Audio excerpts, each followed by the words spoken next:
Bonjour et bienvenue dans Enquête criminelle, le podcast. Je suis Jean-Marie Goua. Aujourd'hui, je vais vous raconter l'histoire d'une mort mystérieuse. Le 26 juillet 1999, Béatrice Vidaror, 46 ans, décède brutalement à la clinique où travaille son mari. Qu'est-il arrivé à cette femme, hospitalisée au départ pour une simple intoxication alimentaire ? Avec moi, vous entendrez les voix des proches de Charles Misnar, le mari de la victime, ainsi que les avocats et les journalistes qui ont travaillé sur ce dossier. Bonne écoute.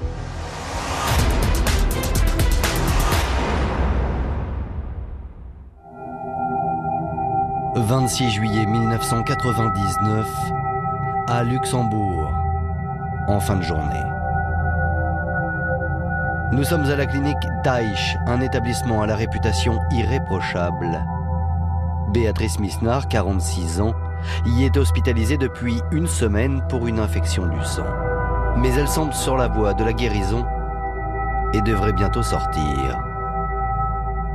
Depuis 2 jours ou 3 jours, elle est là, elle est soignée, ça va bien, ça va même mieux. Elle a été soignée, on a trouvé un traitement d'antibiotiques adapté à son problème de santé. Donc elle allait de mieux en mieux jusqu'à ce 26 juillet. Ce jour-là, Charles Misnar vient rendre visite à sa femme. Vers 18h30, il quitte la chambre de Béatrice. À peine a-t-il refermé la porte et fait quelques pas dans le couloir, il entend soudain son épouse pousser un cri inquiétant. Là, il se précipite, il rentre dans la chambre et il voit son épouse qui est en train de faire des convulsions. Il appelle immédiatement les infirmières de l'étage, intervenir très rapidement. L'infirmière de service, Liette Offerman, se précipite et réalise tout de suite la gravité de la situation. Elle stoppe la perfusion, redoutant une allergie aux antibiotiques. Le pouls de la patiente s'affaiblit très rapidement. La tension n'est plus perceptible. Ses yeux sont ouverts et fixes. L'infirmière redoute le pire. Elle court pour demander de l'aide, mais le médecin qui s'occupe de Madame Misnar est absent. Il est immédiatement contacté par téléphone. De façon tout à fait logique, le médecin a prescrit l'injection de Valium pour traiter ces convulsions. L'état de Madame Misnar semble se stabiliser. Le docteur Wurt arrive enfin 15 minutes plus tard, et lorsqu'il examine sa patiente, la situation se dégrade. À 18h50, il est rejoint par l'infirmier anesthésiste en réanimation, André Hein. Et là, j'ai vu une femme allongée, qui avait le teint rose. Son apparence était bonne, mais elle ne respirait plus. Je lui ai installé un monitoring et je l'ai intubée. À 19h10, Béatrice Misnar est en état de mort cérébrale.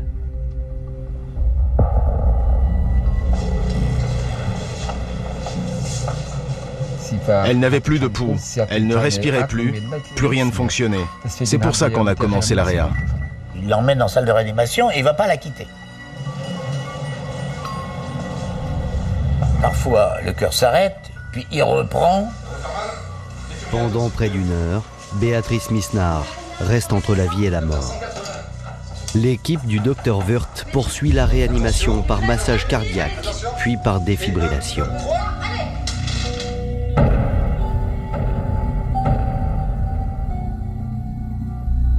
Ils vont lui injecter de l'adrénaline, ils vont tenter de la réanimer et contre toute attente, l'état de santé se dégrade brutalement, violemment, au point d'ailleurs qu'elle va mourir.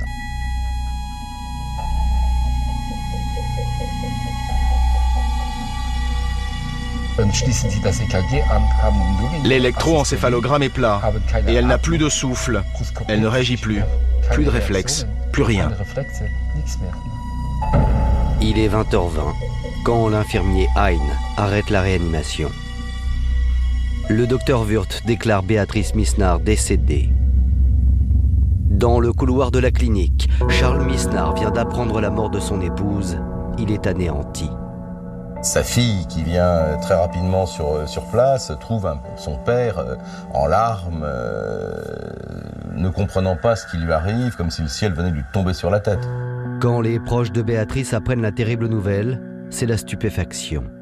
J'avais su qu'elle était à l'hôpital et qu'elle avait une septicémie qui était grave. Ça, je le savais.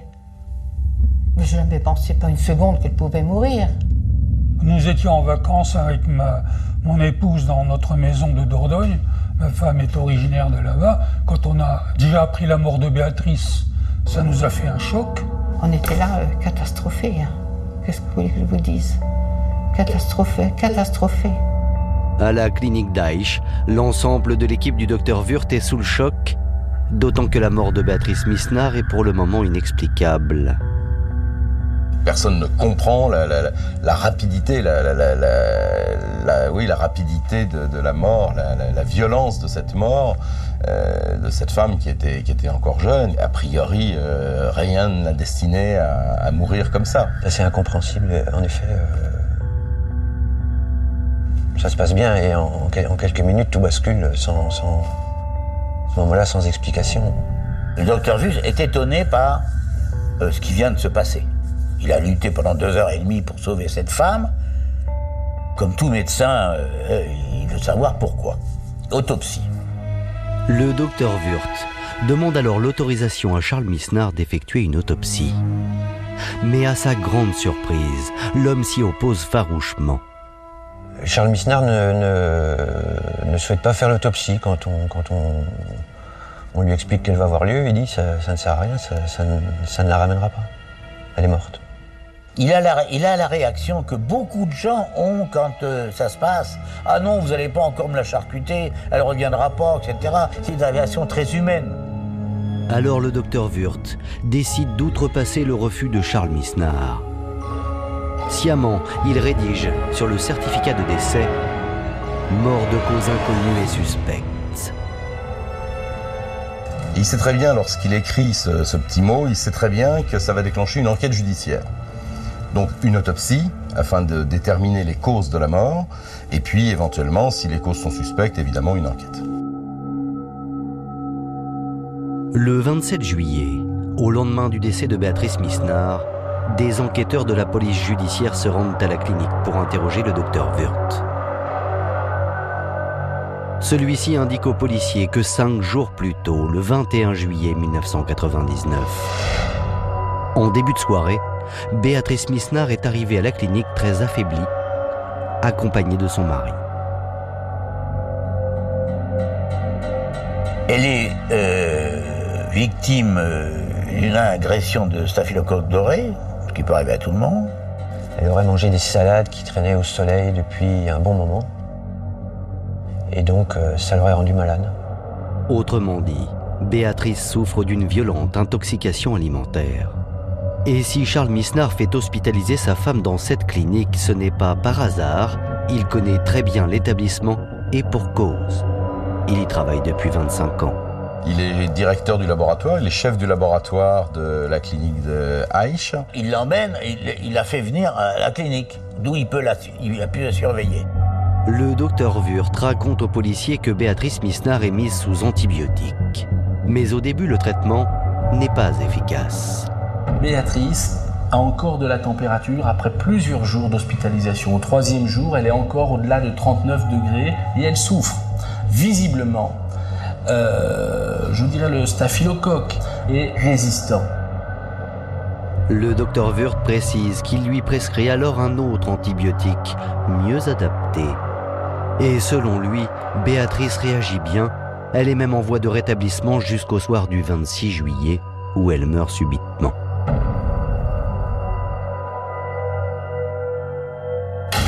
La police s'interroge. Madame Misnar a-t-elle été victime d'une erreur médicale ? Le docteur Wurth lui-même s'est posé la question. Il avait fait part de ses doutes à l'infirmier Hein. Il a cru d'abord qu'il y avait un problème avec la prescription médicamenteuse. Et il s'est fait beaucoup de reproches à ce sujet, ce que je peux comprendre.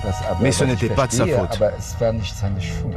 En effet, Les conclusions des examens post-mortem conduisent les enquêteurs à écarter l'hypothèse de l'erreur médicale. Le 28 juillet 1999, l'expert rend son rapport d'autopsie aux autorités judiciaires et voici ce qu'il écrit. L'autopsie n'a pas résulté dans une cause de mort perceptible morphologiquement. L'autopsie ne dit rien. On constate un arrêt cardiaque mais qui n'est pas explicité. Le légiste est perplexe. Il préconise alors un examen toxicologique, c'est-à-dire une analyse de tous les liquides présents dans le corps, comme le sang ou l'urine. 13 jours plus tard, les résultats des analyses font l'effet d'une bombe.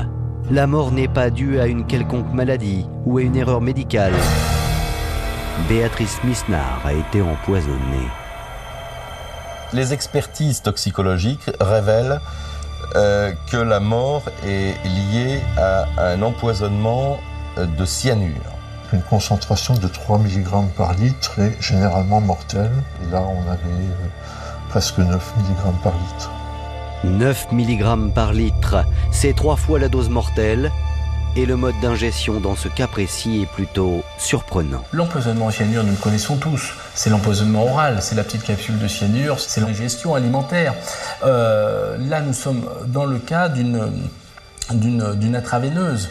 Et ce qui laisse penser aux experts que c'était encore plus rapide et plus efficace. La police en conclut que Mme Misnard a été possiblement assassinée. L'empoisonnement a été foudroyant. Le meurtrier était donc présent dans la chambre de la victime ce 26 juillet. À ce moment de l'enquête, toutes les personnes présentes dans la clinique ce jour-là sont suspectées. Infirmiers, médecins, auxiliaires de santé, visiteurs ou même proches de la victime. Reste pour les enquêteurs à déterminer qui pouvait bien en vouloir à Béatrice Misnard.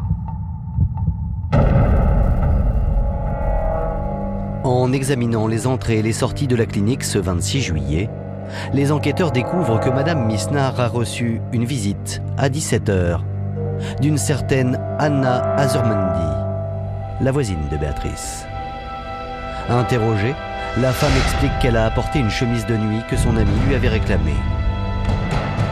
Après avoir discuté une vingtaine de minutes avec elle, Anna est repartie. Béatrice Misnard semblait tout à fait rétablie. Lors de sa déposition, Anna précise aux enquêteurs que 5 jours plus tôt, le 21 juillet, Béatrice Misnard l'avait appelée très tôt le matin, car elle ne se sentait pas très bien. C'était juste après le départ de son mari au travail. Anna s'est donc rendue chez elle et l'a trouvée fiévreuse et tremblante. Après lui avoir préparé un verre d'eau, elle l'aide à se coucher et la couvre. Le soir même, Béatrice sera conduite par son mari à la clinique. Pour les enquêteurs, Anna Azurmendi semble donc une amie attentionnée et au-dessus de tout soupçon. Faute de pistes évidentes, les policiers vont donc s'intéresser de très près à la vie de Béatrice Misnard. Elle est d'origine espagnole, enfin elle est basque espagnole, elle est née à San Sebastián. Issue d'un milieu aisé, Béatrice Misnard est une femme de caractère. Avant de rencontrer Charles Misnard, elle est célibataire et sans enfant. C'est une femme très indépendante qui mène sa vie comme elle a envie de l'amener et qui a une vraie personnalité, une vraie indépendance. Ensuite, Béatrice n'hésite pas à quitter son pays natal pour s'installer au Luxembourg, où elle décroche un poste de greffière à la Cour européenne de justice. Béatrice est une femme appréciée de ses collègues, de ses amis. On a entendu dans le défilé des témoins que du bien d'elle. Elle était vraiment très agréable comme personne, très très agréable. En 1997, Béatrice rencontre, au cours d'un dîner chez des amis, un Français, Charles Misnard, divorcé et père de 2 enfants. Charles Misnard n'est pas n'importe qui. Charles Misnard est un biologiste. Charles Misnard est un docteur en biologie. Charles Misnard écrit et Charles Misnard est patron, directeur d'un laboratoire d'analyse médicale biologique au Luxembourg. C'est un scientifique reconnu et c'est un homme réputé. Béatrice tombe sous le charme. Les deux célibataires expatriés ne se quitteront plus. Ils tombent amoureux l'un de l'autre. Et au bout de quelques mois, ils vivent un peu ensemble, puis au bout de quelques mois, ils se marient. Ils s'étaient mariés 8 mois après s'être rencontrés. A priori, tout allait bien. Ils étaient amoureux l'un de l'autre. Ils menaient une existence agréable, harmonieuse et agréable. Pour les enquêteurs, les Misnard forment donc un couple sans histoire. Mais en interrogeant leurs proches, ils découvrent que ce bonheur conjugal n'est pas du goût de tout le monde. Béa, elle avait avant un copain, Carlo. Et elle avait rompu avec lui, il ne cessait de l'importuner. Et ce Carlo était très menaçant. C'est l'ex-compagnon de Béatrice qui ne supporte pas qu'elle se soit mise en ménage avec Charles Misnard et qui s'est singularisé par des comportements très agressifs à son endroit. Il l'appelle, il la harcèle, il détruit sa boîte aux lettres. Elle avait donc des menaces de mort, carrément. Il disait, toi et ton mari, vous passerez pas Noël. L'ex-amant aurait-il voulu se venger? Après vérification de l'emploi du temps du suspect, l'homme est mis hors de cause. Il ne pouvait pas se trouver dans la clinique ce 26 juillet 1999. C'est au niveau de l'enquête le flou artistique le plus complet parce que personne ne comprend pourquoi cette femme est morte. 15 jours après le décès de Béatrice Misnard, l'enquête semble donc dans une impasse. Quand soudain le docteur Wurth met les policiers sur la piste d'un nouveau suspect auquel personne n'avait pensé jusque-là. Le jour de sa mort, c'est-à-dire le 26 juillet, c'est Charles Misnard en personne, bien qu'il ne soit pas habilité à le faire, qui a procédé à la préparation et à l'installation de la perfusion. Or, souvenez-vous, Béatrice Misnard a été empoisonnée au cyanure par intraveineuse. C'est quand même curieux, il y a un rapport de cause à effet, on va dire. Il prépare la perfusion et toc, elle meurt. Bon, c'est vrai que ça peut poser question. Une information confirmée par les infirmières qui étaient de service ce jour-là. Notamment Liette Offerman, l'infirmière qui est intervenue la première au chevet de Madame Misnard. Et elle apporte une précision de taille. Au moment des faits, Charles Misnard était seul pour préparer et poser la perfusion. Il était seul dans la chambre, effectivement, les infirmières se sont éloignées quelques instants. Il est resté environ un quart d'heure, entre 18h15 et 18h30, ce 26 juillet 1999, où ils sont tous les deux seuls dans la chambre. Donc c'est lui. Le cyanure, c'est lui qui l'a posé. Charles Misnard devient donc le suspect numéro 1.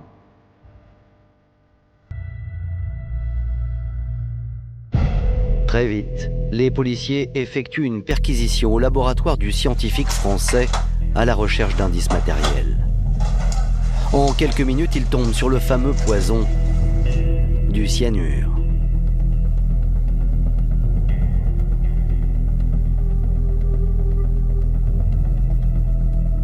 Sa femme est morte d'une overdose de cyanure et on retrouve du cyanure dans l'établissement où travaillait le mari. Il disposait de l'arme avec laquelle il a pu... Aurait-il détruit ses prélèvements de peur d'être démasqué? Aurait-il voulu empoisonner sa femme avec le jus d'orange? Les policiers ont des raisons de le croire, car selon l'assistante du laboratoire, Charles Misnard cultivait un genre de bactérie très dangereuse et résistante aux antibiotiques, le staphylocoque doré. Voici ce qu'elle déclare. Le prévenu a manipulé en sa présence une colonie de staphylocoque doré, l'a placé dans un tube en verre fermé par un bouchon rouge et a placé le dit tube à côté de sa serviette. Après le départ du prévenu, ce soir-là, le tube avait disparu. Les enquêteurs s'interrogent. Qu'est-ce que Charles Misnard pouvait bien faire de ces bactéries? Pourquoi vouloir les ramener chez lui? En tout cas, il y a eu chez lui des staphylocoques dorés qu'il a ramenés de son laboratoire pour les amener à son domicile. Et quelques jours plus tard, il se trouve que son épouse est hospitalisée et qu'on retrouve des staphylocoques dorés dans son organisme. Pour les policiers, Charles Misnard pourrait donc avoir tenté d'empoisonner sa femme une première fois. Selon eux, après l'échec de cette première tentative, il aurait décidé d'employer un moyen plus radical, le cyanure.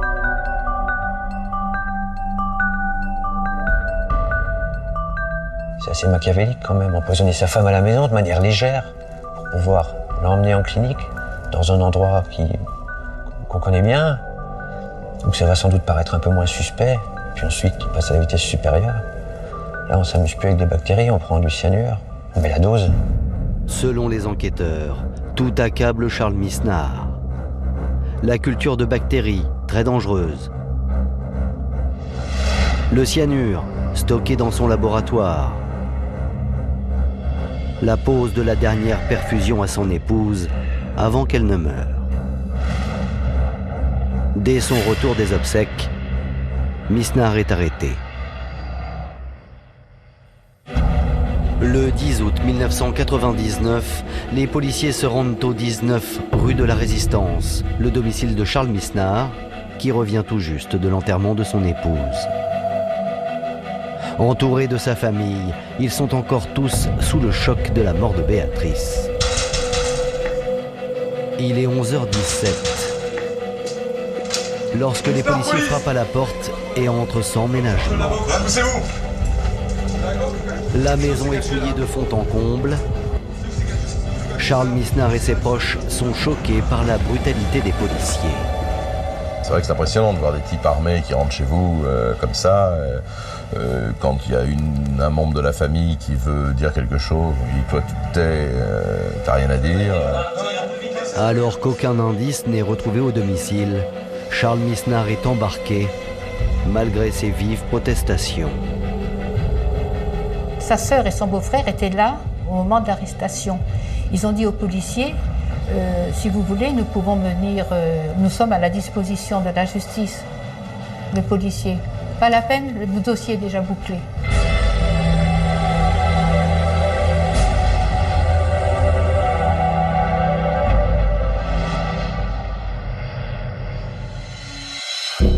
Lors de son interrogatoire, les policiers espèrent bien obtenir les aveux de Charles Misnar. Mais l'homme clame son innocence. Les enquêteurs n'en démordent pas. Pourquoi Charles Misnar a-t-il insisté pour poser une perfusion à sa femme ? Mais pour son entourage, la réponse est toute trouvée. Charles était, comme je l'avais dit, très habile. Quand il piquait, il faisait pas mal. Alors, pendant les 25 ans, je crois qu'il a été, 25 ans là-bas, il a fait des centaines de fois, il a fait ce geste.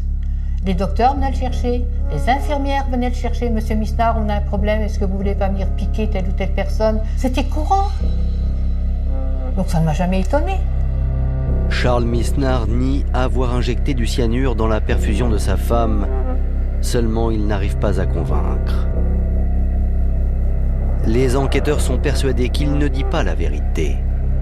Alors, pour tenter de le confondre, ils l'interrogent sur son emploi du temps le jour du drame.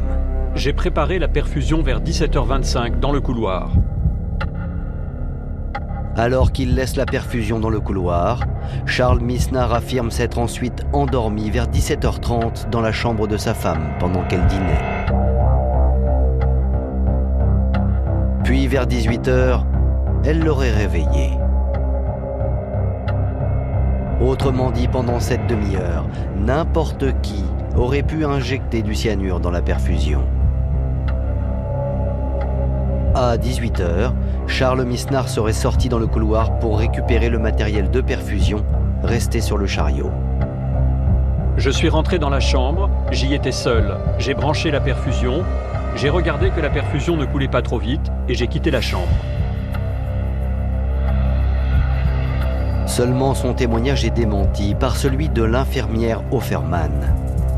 Selon elle, Charles Misnar ne s'est pas du tout endormi entre 17h30 et 18h, puisqu'à ce moment-là, elle se trouvait dans la chambre 218 avec lui et sa femme. Pour les enquêteurs, pas de doute, Charles Misnar ment depuis le début. Il a tué sa femme.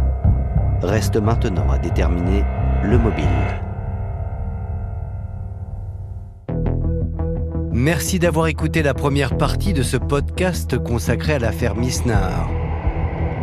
Dans la seconde partie de l'épisode, vous allez découvrir comment la personnalité et le passé de Charles Misnar ont poussé les enquêteurs à faire de lui le principal suspect.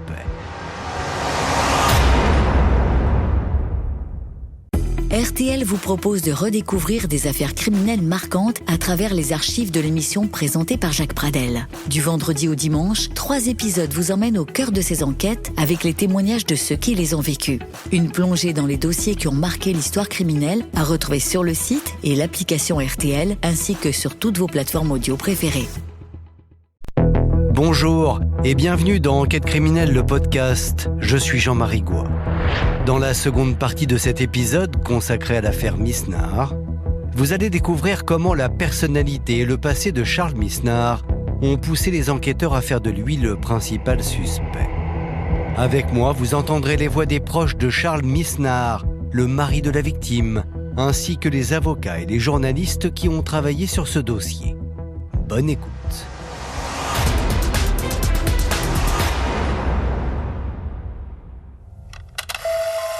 C'est l'enquête de personnalité qui va permettre de l'établir. À première vue, Charles Misnar montrait tous les signes de réussite sur le plan privé comme professionnel. Lorrain d'origine, issu d'un milieu modeste, l'homme avait réussi à se hisser au plus haut de l'échelle sociale. Moi, j'avais une part d'admiration pour ce garçon parce que il est parti de très bas. Il était garçon de laboratoire à l'usine de Rouba, où son père était ouvrier. Et par son travail, il a poursuivi des études jusqu'au degré de docteur en biologie. Il est devenu directeur du laboratoire et alors c'était sa fierté parce qu'il a mené son laboratoire à la pointe. C'est quelqu'un qui est décrit comme étant compétent dans son travail, consciencieux, respecté. Mais derrière cette façade respectable se cache un autre Charles Misnar. Un homme intransigeant, arrogant, voire méprisant, notamment envers ses collègues de travail. C'est un type assez cassant, c'est un type qui n'hésitera pas à marcher sur les autres pour y arriver. Il est assez dur, c'est un caractère trempé, un caractère dur. Un type qui a une conscience peut-être un peu trop de sa valeur, de sa connaissance, etc., etc. C'est un type qui est un emmerdeur-né, il faut le dire. Charles, vous avez eu des témoignages à cet égard, était une personnalité très forte qui était détestée par certaines personnes, parce qu'il avait une grande gueule. J'avais 2 infirmières en réa qui disaient que quand elles le voyaient, elles avaient la chair de poule.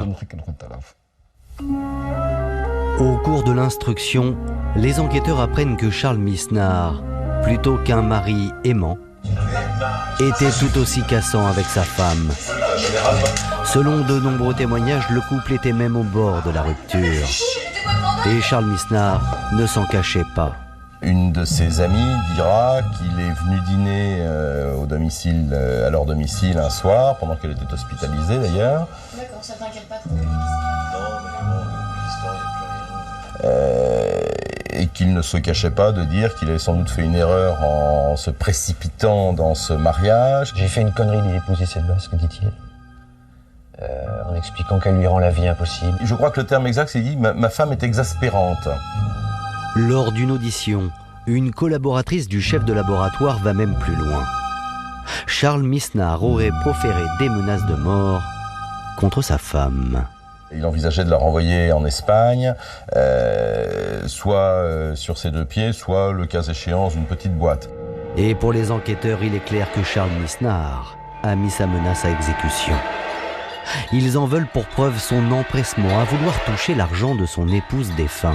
Puis le comportement de Charles Misnar tout de suite après ce décès, qui envoie une amie de Béatrice à la banque pour savoir comment récupérer l'argent du compte de sa femme pour le faire venir sur le sien, qui envoie cette même amie à la cour de justice pour savoir comment il peut prétendre à cette pension de survie à laquelle il a droit, il le sait. Il y a 3 mois d'indemnité de l'employeur, il y a une rente de 11 000 et quelques euros. Il a changé toutes les serrures de la maison tout de suite. En tout cas, il n'attend pas longtemps pour réclamer ses droits. Pour les policiers, Charles Misnar est un homme machiavélique qui a planifié et orchestré le meurtre de sa femme. L'enquête n'en est pour autant pas terminée, car Misnar est peut-être un homme beaucoup plus dangereux qu'il n'y paraît. 6 ans plus tôt, en décembre 1993, la précédente compagne de Charles Misnar, Alice Bartz, est hospitalisée dans cette même clinique suite à un étrange malaise. Elle était institutrice. Elle avait 2 sœurs qui étaient, je crois, également institutrices et qui n'ont pas vu arriver à l'école. Alors à midi, elles s'en sont inquiétées. Et puis elles ont été voir à la maison ce qu'il en était. Et puis là, ils l'ont trouvée inconsciente dans le lit. À cette époque-là, André Hein, l'infirmier anesthésiste, travaillait déjà à la clinique. Alice Bartz souffrait d'un coma diabétique, mais selon lui, elle était sur le point de s'en sortir. La journée, toute l'après-midi, elle était dans le coma. Et puis le soir, ça allait un peu mieux. L'anesthésiste m'a dit « André, ne t'en fais pas, on va la sauver ». Et c'était le soir, je suis rentré chez moi. Pour moi, c'était clair, c'était fait, elle allait mieux. Et puis, 2 jours plus tard, je suis revenu. À son retour à la clinique, André Hein apprend qu'un de ses patients est mort la veille au soir. J'ai demandé qui était mort. Ils m'ont dit Madame Bartz. J'ai demandé comment est-ce possible. La question restait ouverte. De quoi était-elle morte? Pour lui, le décès d'Alice Bartz est incompréhensible. C'est l'infirmière de garde qui lui raconte alors ce qu'il s'est passé. Le soir, elle était toujours branchée aux appareils de réanimation.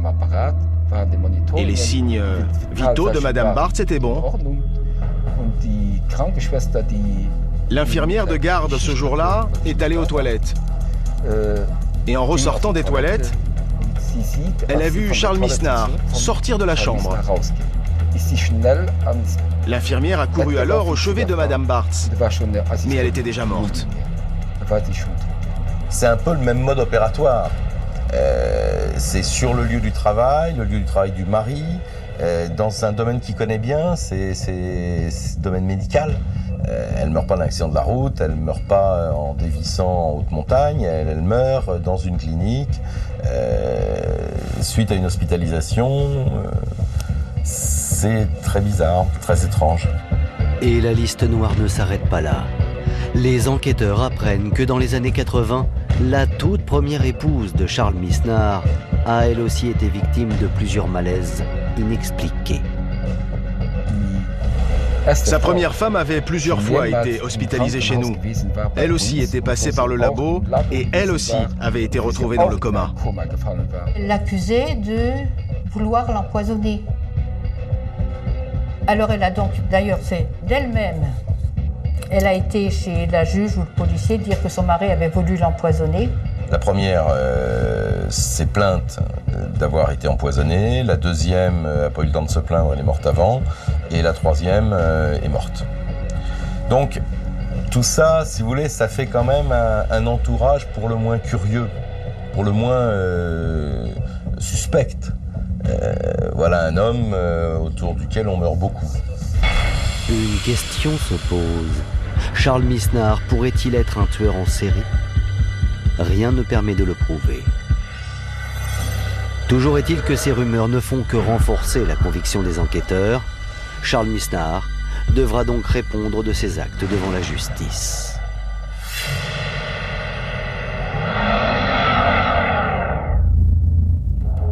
Le 12 mai 2003, après 4 ans d'instruction, le chef de laboratoire comparaît devant la chambre criminelle du tribunal de Luxembourg, où il doit répondre du chef d'inculpation d'assassinat. Il sera jugé par 3 magistrats. Car contrairement à un procès d'assises en France, au Luxembourg, il n'y a pas de jury populaire. Charles Misnar et ses avocats doivent donc convaincre un jury de professionnels. Le président est là, avec 2 assesseurs qui ne disent rien pendant les 5 semaines du procès, et le président mène les débats. Qui a-t-il à convaincre? Lui-même et ses 2 assesseurs. Il n'a pas à convaincre un jury. Dès le début du procès, les avocats de Charles Misnard ont le sentiment que les juges ont déjà forgé leurs convictions. Il règne une ambiance extrêmement tendue et agressive et tout à fait anormale à l'encontre du suspect Charles Misnard. Le premier jour du procès, le consul était là. Qu'est-ce qu'il nous a dit? C'est mal parti. On avait l'impression que tout était cuit d'avance. Le premier procès, je l'ai suivi de très loin. Je l'ai suivi par mon épouse qui y allait régulièrement et qui me commentait ce qu'elle elle revenait toujours désespérée. Dès le première séance, elle est revenue le soir en me disant, en pleurant, Charles est perdu. Pour autant, les avocats de Charles Misnard ne baissent pas les bras. Tout au long des débats, ils vont soulever une à une toutes les négligences, toutes les incohérences et la partialité de l'instruction dans cette affaire. Première négligence. Toute l'accusation repose sur les analyses toxicologiques qui concluent un empoisonnement au cyanure. Problème, ce cyanure provient de prélèvements réalisés sans aucun contrôle. Il y a un infirmier anesthésiste qui, sans qu'on lui demande quoi que ce soit, fait des prélèvements d'urine, de sang et de différents liquides.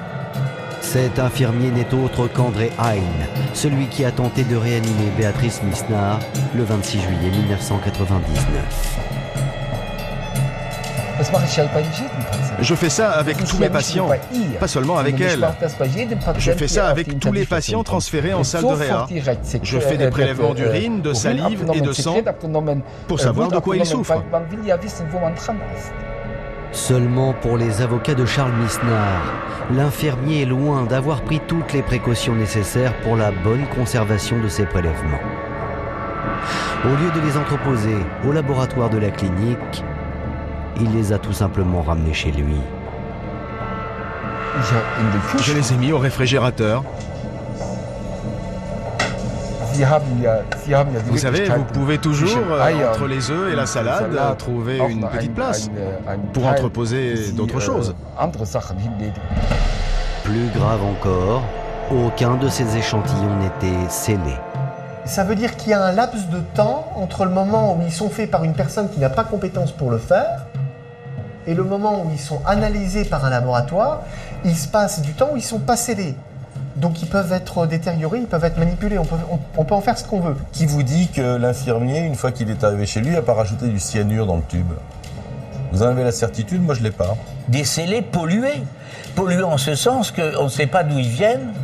On ne sait même pas, d'ailleurs, il n'y a pas de recherche ADN, on ne sait même pas si c'est véritablement de l'ADN de Madame de Béatrice. On ne sait pas. On n'en sait rien, on ne peut pas le savoir. André Hein remettra ses prélèvements à la police judiciaire 2 jours après le décès de Béatrice Misnard.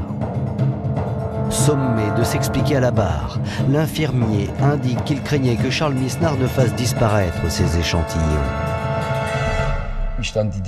Plus tard, la direction m'a demandé pourquoi je les avais rapportés chez moi. Je leur ai dit, vous savez qu'en 1993, nous avions déjà eu le même cas.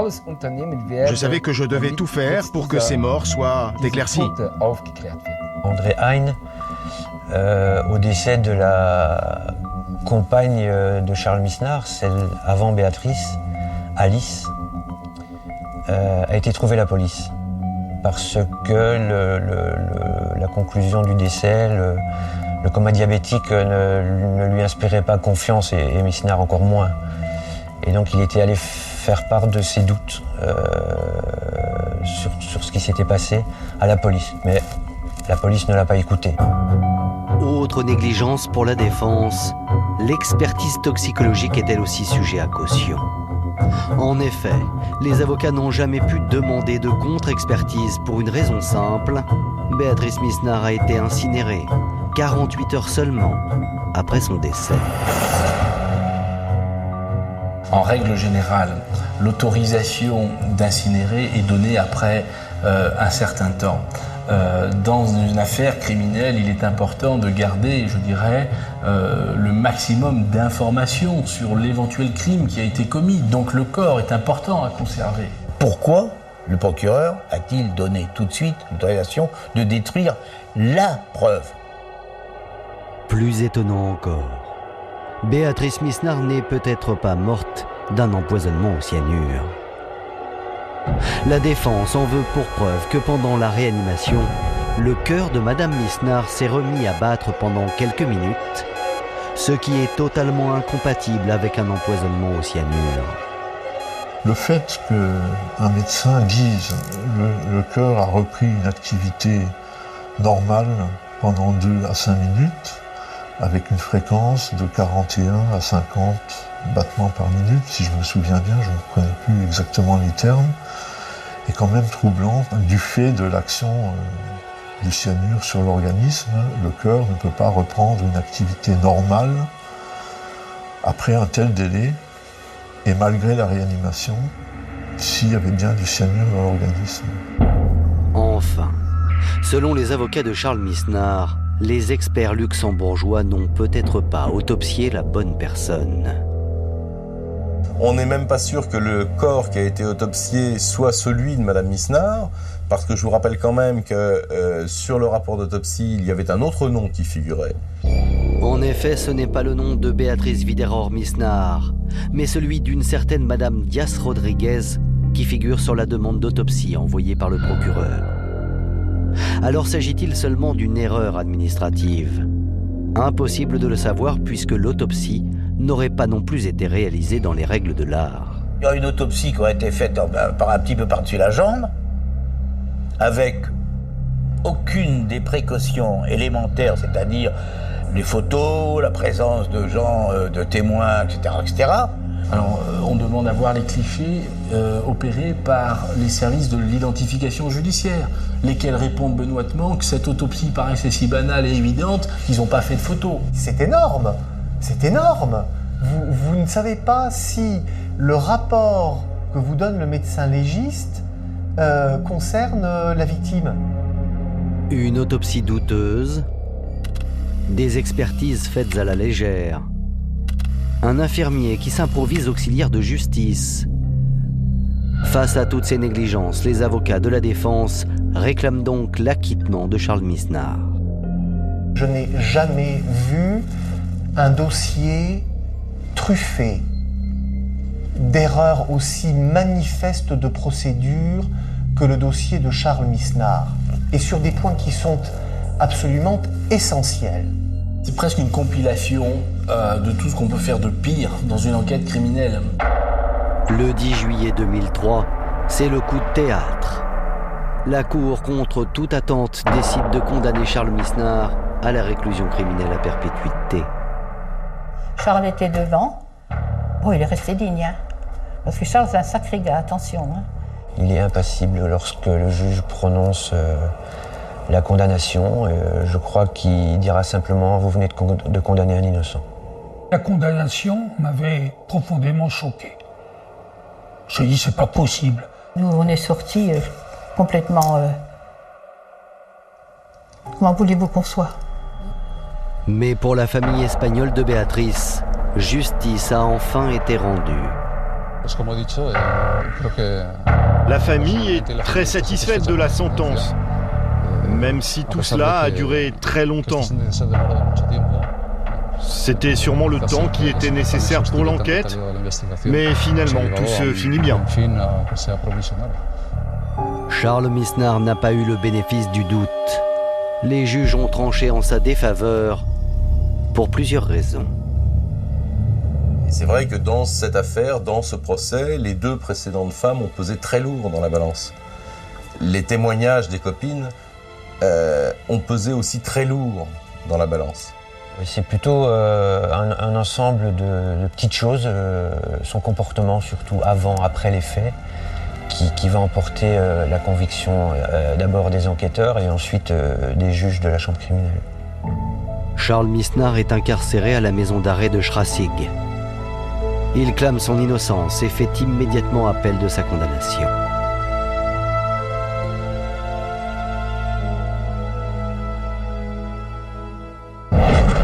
Le 15 mars 2005, après avoir passé 4 ans en préventive et 2 ans en prison, Charles Misnard comparaît à la barre de la chambre criminelle de la cour d'appel. Et cette fois-ci, le procès se présente sous de meilleurs augures. Ce que j'ai vu d'abord, un président beaucoup plus souple, beaucoup plus respectueux des avocats qui défendaient Charles. Je pensais que, c'est une atmosphère plus favorable. Là, on avait vraiment l'espoir que les choses allaient changer. Contrairement au premier procès, Charles Misnard semble plus serein. Et dès le premier jour, l'un de ses avocats, maître Franck Colette, va provoquer un extraordinaire rebondissement. Lorsque l'on rentre ce matin dans la cour d'appel du Luxembourg, nous avons avec nous 7 tomes. Un dossier qui fait 7 tomes.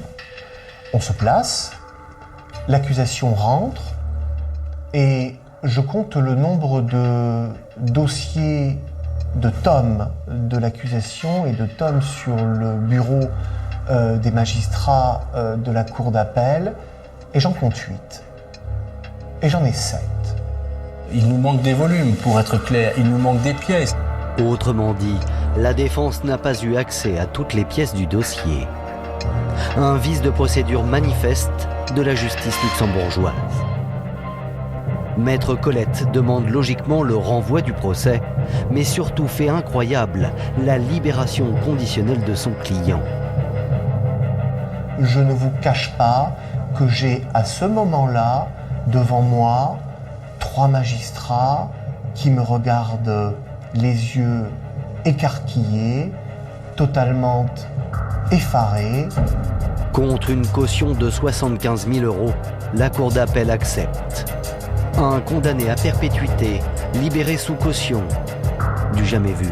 C'est parce qu'on avait un doute tellement fort et qu'on avait commis des graves erreurs au niveau de la procédure qu'on s'est dit « Laissons sortir Charles Misnard jusqu'à son appel ». Il fallait oser prononcer une telle décision. Et les magistrats luxembourgeois n'ont pas hésité. Je ne sais pas si j'aurais pu obtenir la même chose en France, je vous l'assure. La décision est inédite. Et pour prouver sa bonne foi, le procureur général luxembourgeois Nico Hédon vient même en personne remettre le dossier d'instruction complet cette fois-ci. Charles Misnard et ses avocats ont pour l'occasion convoqué toute la presse. Est-ce courant qu'au Luxembourg, une personne qui a été condamnée à perpétuité puisse être libérée comme ça? Non, ce n'est certainement pas courant, ça c'est sûr. Aujourd'hui, pour la première fois, nous avons le dossier, après 6 ans de prison subie par M. Misnard. Après 6 ans, nous avons accès pour la première fois à l'entier dossier pour savoir de quoi il est accusé exactement. C'est donc libre que Charles Misnard attend impatiemment son nouveau procès en appel, mais ses espoirs seront anéantis. Le 23 janvier 2006, Charles Misnard est une nouvelle fois condamné à la réclusion criminelle à perpétuité. L'homme est effondré. Pour la justice luxembourgeoise, il n'y a aucun élément nouveau dans le dossier.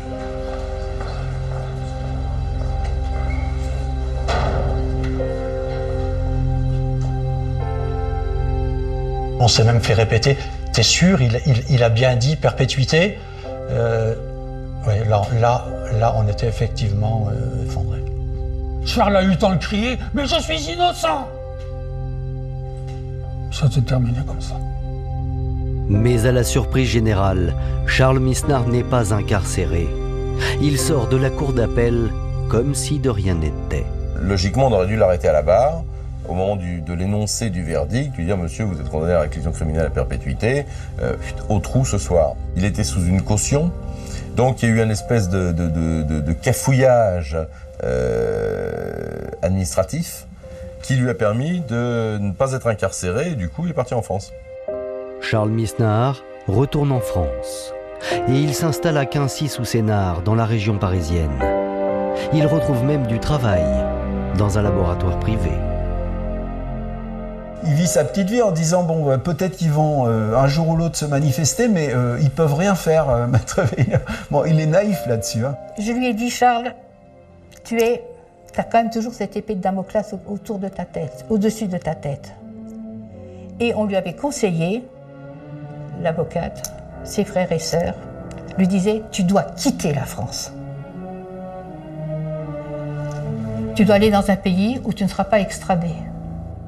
Quitter la France aurait été reconnaître sa culpabilité. Charles Misnard préfère rester. 18 mois plus tard, le 13 août 2007, il est arrêté sur son lieu de travail par la police judiciaire de Versailles. Depuis, c'est en France que Charles Misnard purge sa peine à la centrale de Poissy.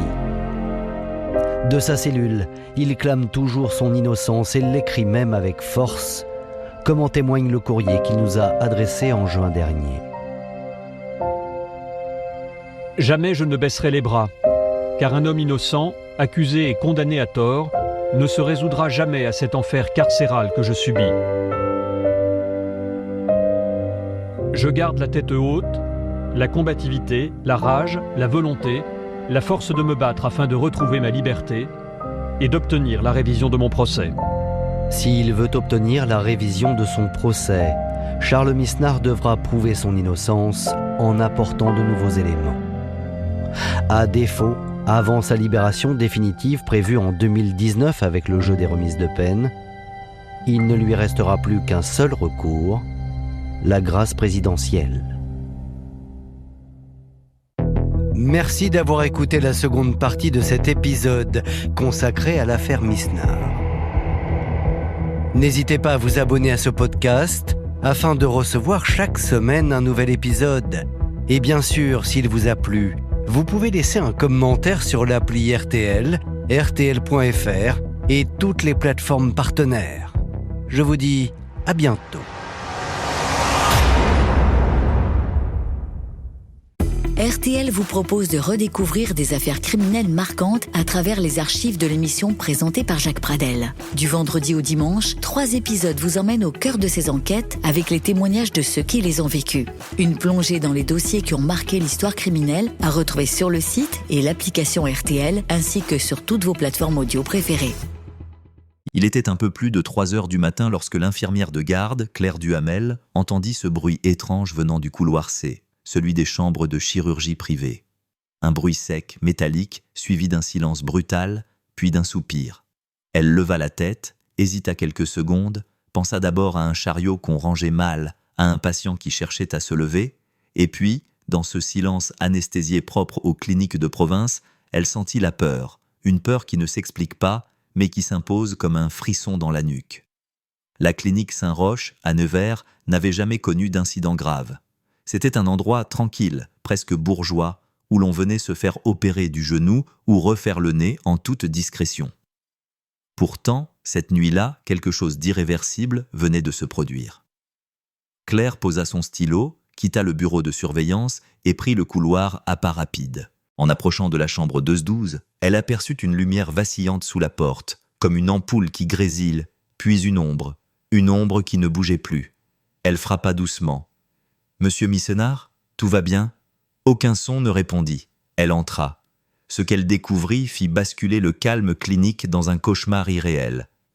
Sur le lit, Étienne Misnard gisait, torse nu, une tache sombre étalée sur sa poitrine, le regard figé vers le plafond. À côté du lit, la perfusion était arrachée, le sol couvert de petits éclats de verre et d'un filet rouge sombre qui coulait lentement jusqu'au pied du mur. Claire resta pétrifiée, incapable d'articuler un mot, puis elle appuya sur le bouton d'urgence. En moins de 2 minutes, 2 aides-soignantes arrivèrent, suivies du médecin de garde, le docteur Marais. Ce dernier, un homme calme d'habitude, perdit sa couleur en voyant la scène. « C'est pas un accident, » murmura-t-il. « On l'a frappé. » Étienne Misnard, 57 ans, chirurgien plasticien réputé, propriétaire de la moitié de la clinique, venait d'être retrouvé mort dans sa propre chambre, la gorge ouverte d'un geste net, presque chirurgical. La police fut appelée immédiatement. Le commissaire Lemoine, arrivé sur place vers 4h10, nota chaque détail. la porte non forcée, la fenêtre entrebâillée, les draps soigneusement repliés sur le côté gauche du lit, et surtout, le scalpel posé sur la table de nuit, bien propre, comme s'il venait d'être lavé. C'est un meurtre soigneusement préparé, conclut-il à voix basse. La nouvelle se répandit dans la clinique comme un feu dans une forêt sèche. À 5 heures, tout le personnel était réveillé, rassemblé dans le hall. Certains pleuraient, d'autres murmuraient déjà des hypothèses. Un crime ici, contre le docteur Missénard? C'était impensable. C'était l'homme qui faisait vivre l'établissement, celui qui connaissait tout le monde, qui payait les primes de Noël et qui organisait les repas d'équipe. Mais derrière les visages choqués, il y avait aussi des regards inquiets, des souvenirs de disputes, de jalousie, de rumeurs. Les policiers commencèrent des interrogatoires. Claire, tremblante, répéta sa version des faits. Le moine la regardait fixement, cherchant la moindre incohérence. « Vous dites avoir entendu un bruit métallique. À quelle heure exactement ? 3h02 ou 3, je crois, je notais la température d'un patient. Vous êtes entré seul ? Oui. Et vous n'avez croisé personne dans le couloir ? Non. Mais j'ai cru sentir une odeur, un parfum, quelque chose de sucré. » Le moine nota ce détail. Un parfum sucré. Cela ne collait pas avec les odeurs habituelles d'une clinique. Désinfectant, plastique, l'impropre. Non, c'était autre chose. Peut-être du parfum féminin, peut-être une trace. Pendant que les agents bouclaient le périmètre, le docteur Marais s'approcha du commissaire. « Vous savez, Étienne n'était pas un saint. » »« Comment ça ? » ?»« Il avait des ennemis. Pas des gens violents, mais des rancunes. Il a renvoyé 2 chirurgiens cette année, pour faute professionnelle. Et puis, il y a eu cette histoire avec la patiente. » »« Quelle histoire ? » ?»« Une femme opérée en janvier, une opération esthétique qui a mal tourné. Elle l'a menacée de procès. Une certaine Madame Valérie Hénin. » Ce nom, le moine le grava aussitôt dans son carnet. Il savait d'expérience que derrière chaque meurtre, il y a une blessure, un orgueil, une humiliation, parfois médicale, parfois sentimentale. À cette heure, la presse locale était déjà sur place. « Meurtre à la clinique Saint-Roch », titra Nevers Matin. Les policiers tentaient de contenir les journalistes, mais les rumeurs couraient plus vite que la vérité. Certains disaient que Missénard s'était suicidé, d'autres qu'il avait été tué par un collègue jaloux. Et puis, il y avait cette idée insidieuse, que le meurtre avait un lien intime, personnel, car la chambre 212, celle où on l'avait retrouvée, n'était pas la sienne. Elle appartenait à une patiente sortie la veille, une patiente que personne, étrangement, ne semblait vouloir nommer. Le moine commença à reconstituer la soirée. Selon les registres, Missénard était arrivé vers 22h pour une nuit d'observation après une intervention. Il avait dîné seul, puis demandé à dormir dans cette chambre, soi-disant parce que la sienne était en rénovation. Vers minuit, une infirmière l'avait vu lire un dossier. Ensuite, plus rien. Pas de visiteurs enregistrés, pas d'allées et venues suspectes. Et pourtant, à 3h, il était mort. Le commissaire observa longuement le scalpel sur la table. Il était chirurgical, modèle standard de la clinique. Aucune empreinte visible. Nettoyé, trop nettoyé. Un professionnel savait comment effacer les traces, mais parfois, trop de propreté trahit la main du coupable. Vers 9h, une découverte vint tout bouleverser. Dans la corbeille de la salle de bain attenante, un mouchoir taché de rouge. Sur ce mouchoir, une empreinte de rouge à lèvres. Le moine le fit placer dans un sachet, sans un mot. Puis il demanda la liste du personnel féminin présent cette nuit-là. En parallèle, la femme du défunt, Hélène Missénard, fut informée de la tragédie. Elle arriva peu avant 10h, vêtue de noir, un foulard serré autour du cou, le regard vide. Elle ne pleura pas. Elle se contenta de demander « Où est-il » ? « Dans la salle d'autopsie, madame, » répondit doucement le moine. « Je veux le voir. »« Pas encore. C'est une scène de crime. » Elle se détourna, tremblante. « Je savais que ça finirait comme ça, » dit-elle simplement. Cette phrase, lâchée comme une évidence, frappa le commissaire. « Pourquoi dites-vous cela ?» Elle hésita, puis ajouta « Étienne jouait avec le feu, il croyait que tout lui était permis. » Dans la salle des infirmières, on chuchotait des noms. On parlait d'une liaison avec une interne, d'un dîner trop intime avec une patiente, d'un voyage à Paris qui n'était pas pour affaire. Le nom de Valérie Hénin revenait sans cesse, comme un écho. Le moine décida de la retrouver. À midi, une adresse fut identifiée. Un petit appartement au-dessus d'une pharmacie, à 2 rues de la clinique. Lorsque les policiers frappèrent, personne ne répondit. Ils forcèrent la porte. L'appartement était vide, mais le lit défait, les rideaux tirés, une tasse de café encore tiède sur la table. Et sur le comptoir, un flacon de parfum, sucré, capiteux, immédiatement reconnaissable. Le commissaire le souleva, observa l'étiquette « J'adore, Dior ». Il comprit alors que la nuit du 12 mars n'avait pas été qu'un drame médical. C'était une histoire d'amour, de trahison et de vengeance soigneusement déguisée en crime clinique. Et il savait déjà que le plus difficile commençait. Séparer le vrai du faux, le sang de la mise en scène, le meurtre de la passion. Il ferma la porte, lentement, puis dit à son adjoint « Faites relever toutes les caméras autour de la clinique et trouvez-moi Valérie Hénin avant la nuit, car dans ce genre d'affaires, chaque heure de silence rapproche le coupable de la fuite. » Le lendemain matin, la pluie s'abattait sur Nevers comme un rideau de plomb. Les pavés luisaient sous les lampadaires encore allumés et la façade blanche de la clinique semblait presque fantomatique dans cette lumière grise. Le commissaire Lemoine, enfoncé dans son manteau trempé, relisait les premières conclusions du légiste. La mort du docteur Missenard était survenue entre 2h40 et 3h10.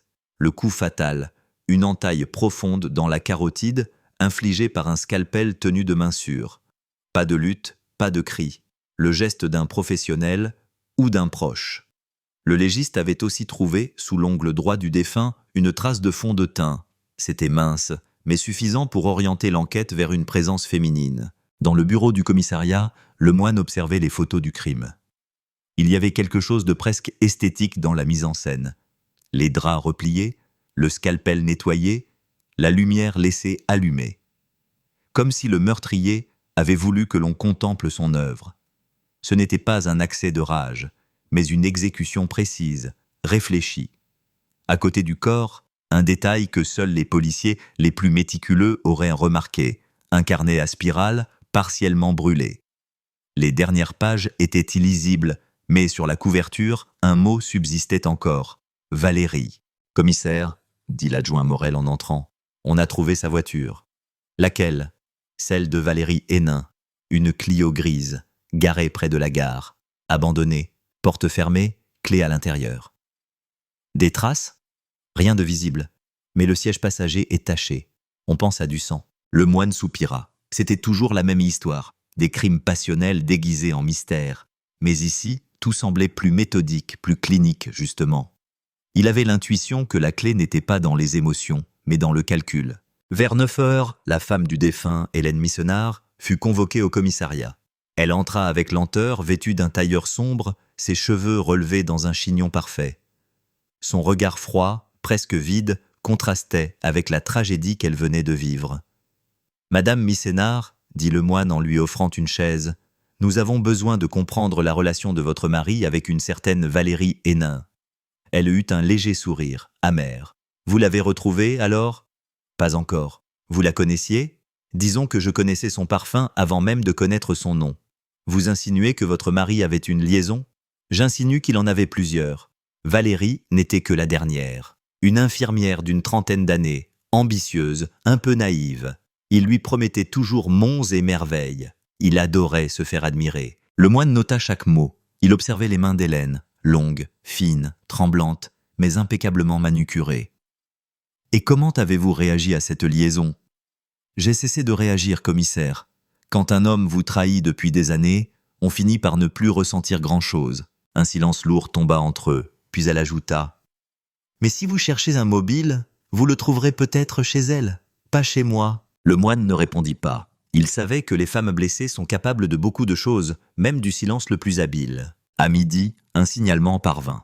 Une femme correspondant à la description de Valérie Hénin avait été vue à la gare, montant dans un train pour Dijon vers 6h30. Mais en vérifiant les enregistrements, la police ne trouva aucune trace de son billet. Était-ce une fuite improvisée ou un leurre ? Pendant ce temps, les experts analysaient l'appartement de Valérie. Dans la salle de bain, ils découvrirent un tube de rouge à lèvres identique à la trace trouvée sur le mouchoir dans la chambre du docteur. Et dans un tiroir, soigneusement rangé dans une trousse de maquillage, une carte d'accès magnétique à la clinique, datée de la veille. Or, selon les registres, elle n'avait plus le droit d'entrer depuis 3 semaines. Elle avait été suspendue à cause d'une plainte d'un patient pour vol de médicaments. Le puzzle prenait forme. Une femme amoureuse, humiliée, renvoyée, trahie. Un homme puissant, séducteur, qui croyait tout contrôler. Et au milieu, une clinique où le sang et les secrets se confondent. Mais il restait des zones d'ombre, Pourquoi la chambre 212 ? Pourquoi cette mise en scène ? Et surtout, comment Valérie avait-elle pu entrer sans que personne ne la voie ? En fin d'après-midi, le moine décida de retourner sur les lieux du crime. Il voulait sentir l'espace, comprendre les gestes. Le couloir était silencieux, à peine éclairé. Il entra dans la chambre 212, désormais vidée de tout. Il observa les murs, la fenêtre. Le verrou intérieur n'avait pas été utilisé. Cela signifiait que Missénard avait ouvert la porte lui-même à son meurtrier. Il faisait confiance à la personne qui l'avait laissé entrer. Il se tourna vers Morel. Et si elle n'était pas venue seule ? Vous pensez à un complice ? Ou à quelqu'un d'autre que Valérie ? Quelqu'un qui savait tout de leur histoire. En sortant, il croisa Claire Duhamel, l'infirmière de garde, qui revenait déposer un rapport complémentaire. « Commissaire » dit-elle timidement, « j'ai repensé à cette nuit. » « Oui ?» Le bruit que j'ai entendu avant de trouver le docteur, j'ai cru entendre un rire aussi, très léger, un rire étouffé. Et puis, il y avait de la musique. De la musique ? Oui. Une radio peut-être, ou un téléphone. Une chanson française, ancienne. Ne me quitte pas, je crois. Cette précision glaça le moine. Le choix de cette chanson n'était pas anodin. Elle parlait d'abandon, de supplication, de désespoir amoureux. Était-ce un message, un adieu ? Il demanda aussitôt au technicien de vérifier si un téléphone avait été trouvé sur place. En fouillant les sacs scellés, Morel découvrit un smartphone appartenant au défunt. Dernier appel reçu à 2h43, numéro inconnu, et un message vocal, enregistré à 2h47. Le commissaire brancha un écouteur, une voix de femme, haletante, presque brisée. « Tu ne devais pas me mentir, Étienne. Tu m'avais promis. Tu m'avais dit que ce serait toi et moi. Tu ne comprends pas, hein ? Tu ne comprends jamais. » Puis un souffle et un bruit métallique, le même que celui que Claire avait entendu. Le silence qui suivit sembla durer une éternité. Le moine ôta l'écouteur, posa lentement le téléphone sur la table. « C'est elle !» murmura-t-il. « Mais pourquoi laisser un message ? C'est trop évident. Trop évident, en effet, car les tueurs passionnels ne laissent pas de preuves volontaires. Ils fuient, ils se cachent, ils brûlent tout.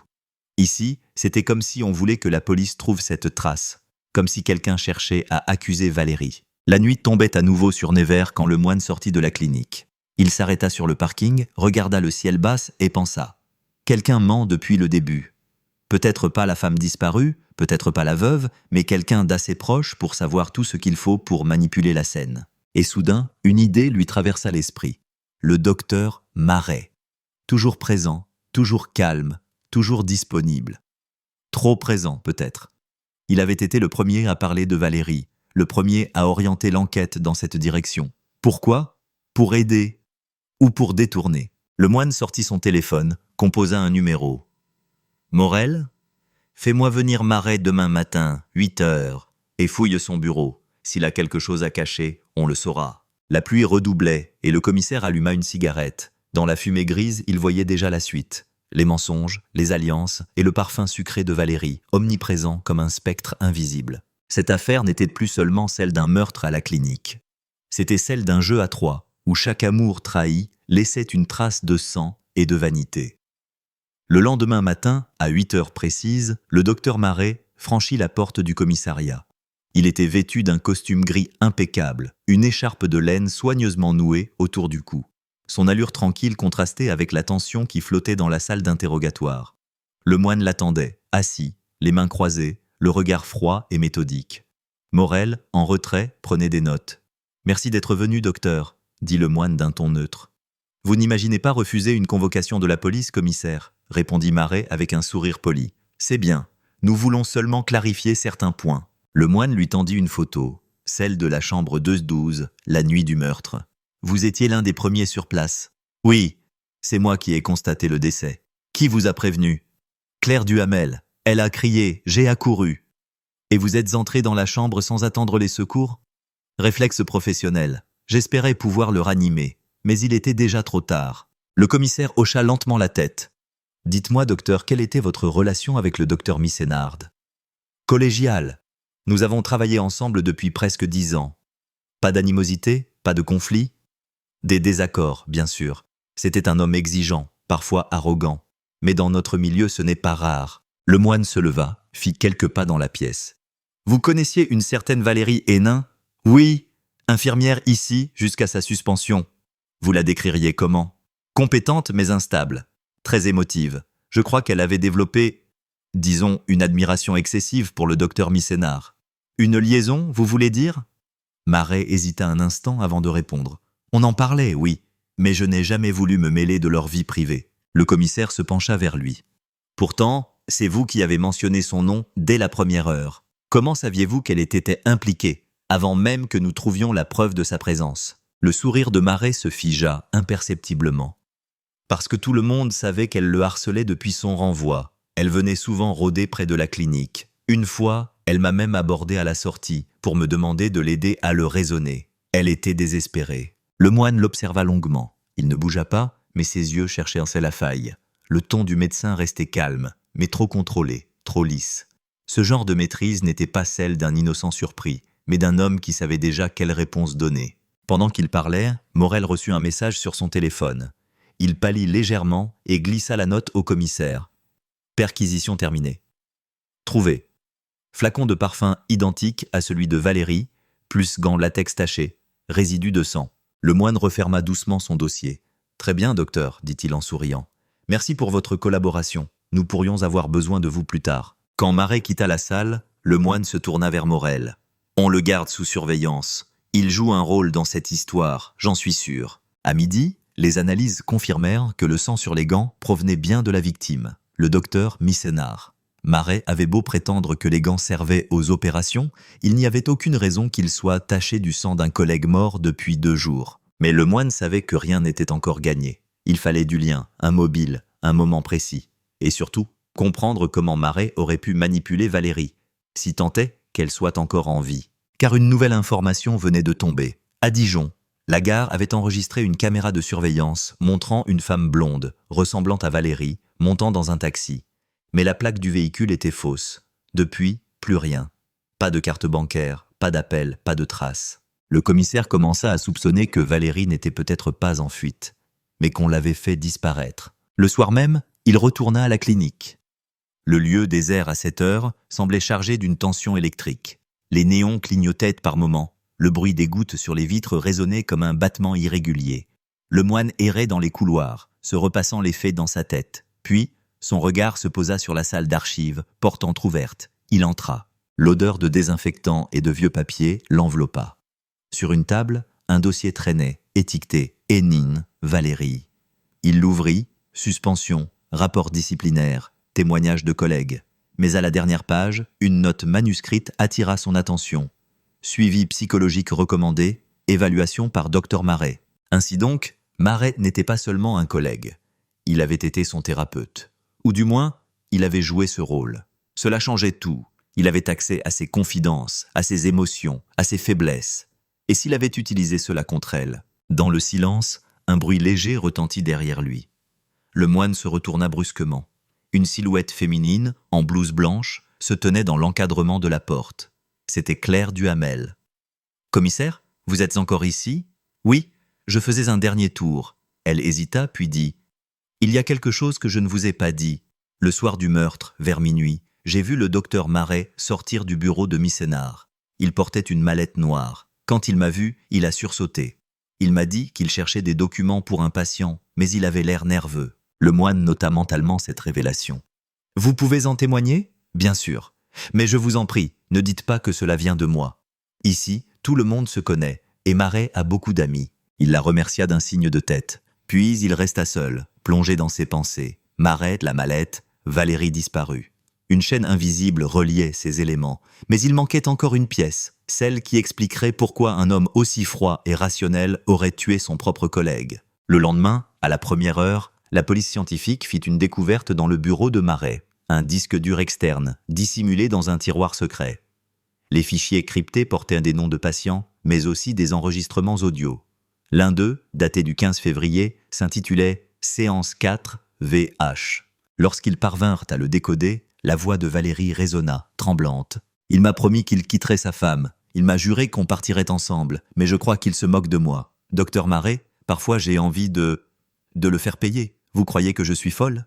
Et la voix de Marais, douce, contrôlée, répondit « Non, Valérie, vous êtes blessée, mais certaines douleurs méritent réparation. Le moine sentit un frisson lui parcourir la nuque. Ce n'était pas une consultation médicale, c'était une manipulation. Maret avait semé l'idée du châtiment dans l'esprit d'une femme fragile. Il avait guidé sa colère, peut-être jusqu'à la tragédie. Il fit arrêter Maret dans l'après-midi. Le médecin, toujours calme, demanda simplement « Sur quoi fondez-vous votre accusation ?»« Sur vos mensonges, docteur, et sur une femme qui vous croyait. » Mais Maret sourit à nouveau, ce sourire lisse et inquiétant. « Commissaire, vous vous trompez de coupable. Moi, je n'ai tué personne. » Et en un sens, peut-être disait-il vrai. Car si Valérie avait commis le meurtre, elle l'avait fait sous influence, poussée par un homme qui savait comment manipuler les esprits avec la précision d'un scalpel. Le moine resta silencieux. Il savait que cette affaire n'était pas terminée. Quelque part, la vérité attendait encore d'être mise à nu. Et cette vérité, il allait la chercher, même si elle le menait là où la raison ne peut plus rien expliquer. Le lendemain matin, la clinique Sainte-Élodie semblait presque paisible. Le soleil filtrait à travers les vitres immaculées. Les bruits des chariots métalliques se mêlaient aux murmures réguliers des pas du personnel. Mais, sous cette apparente normalité, une tension sourde gagnait les couloirs. Les policiers avaient laissé leur ruban jaune devant la salle 212, où le corps de la jeune femme avait été découvert, et les employés évitaient soigneusement d'en parler à voix haute. Pourtant, chacun savait. Chacun avait vu les flashs des photographes, les visages fermés des enquêteurs. Le docteur Missénard, lui, n'était pas revenu depuis la veille. Dans le bureau du commissaire Dufresne, la pile de rapports grossissait. La première autopsie avait livré ses conclusions. Cause du décès, une injection létale d'un produit anesthésiant à très forte dose. Pas de signe de lutte. Les empreintes sur la seringue, seulement celles de la victime et de Missénard. Pas de surprise, c'était sa patiente, après tout. Ce qui intriguait davantage le commissaire, c'était le téléphone portable retrouvé sous le lit, écran brisé, comme si on l'avait piétiné. Après quelques manipulations, les techniciens avaient réussi à en extraire plusieurs messages supprimés la veille du meurtre. L'un d'eux attira immédiatement l'attention de Dufresne.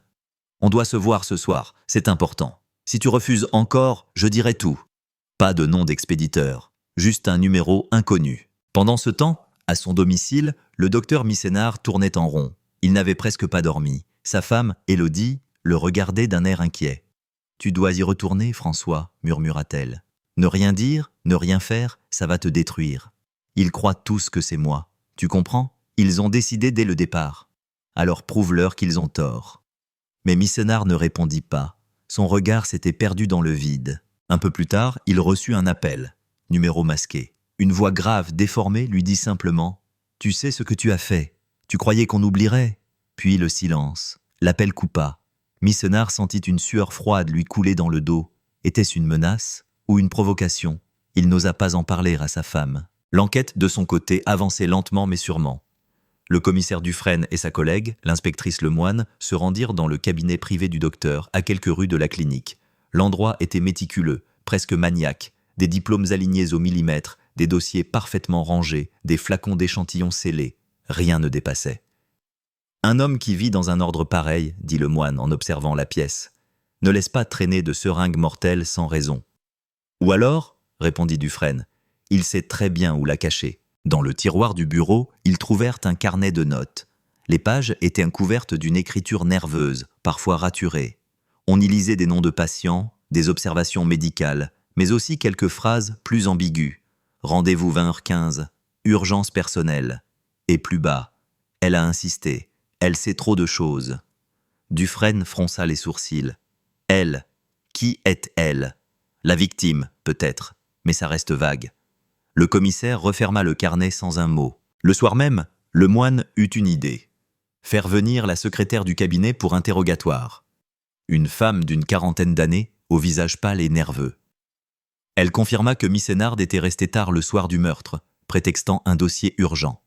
Elle ajouta, la voix tremblante, « Je crois qu'il n'allait pas bien. » Il recevait des lettres, des appels étranges depuis quelques semaines.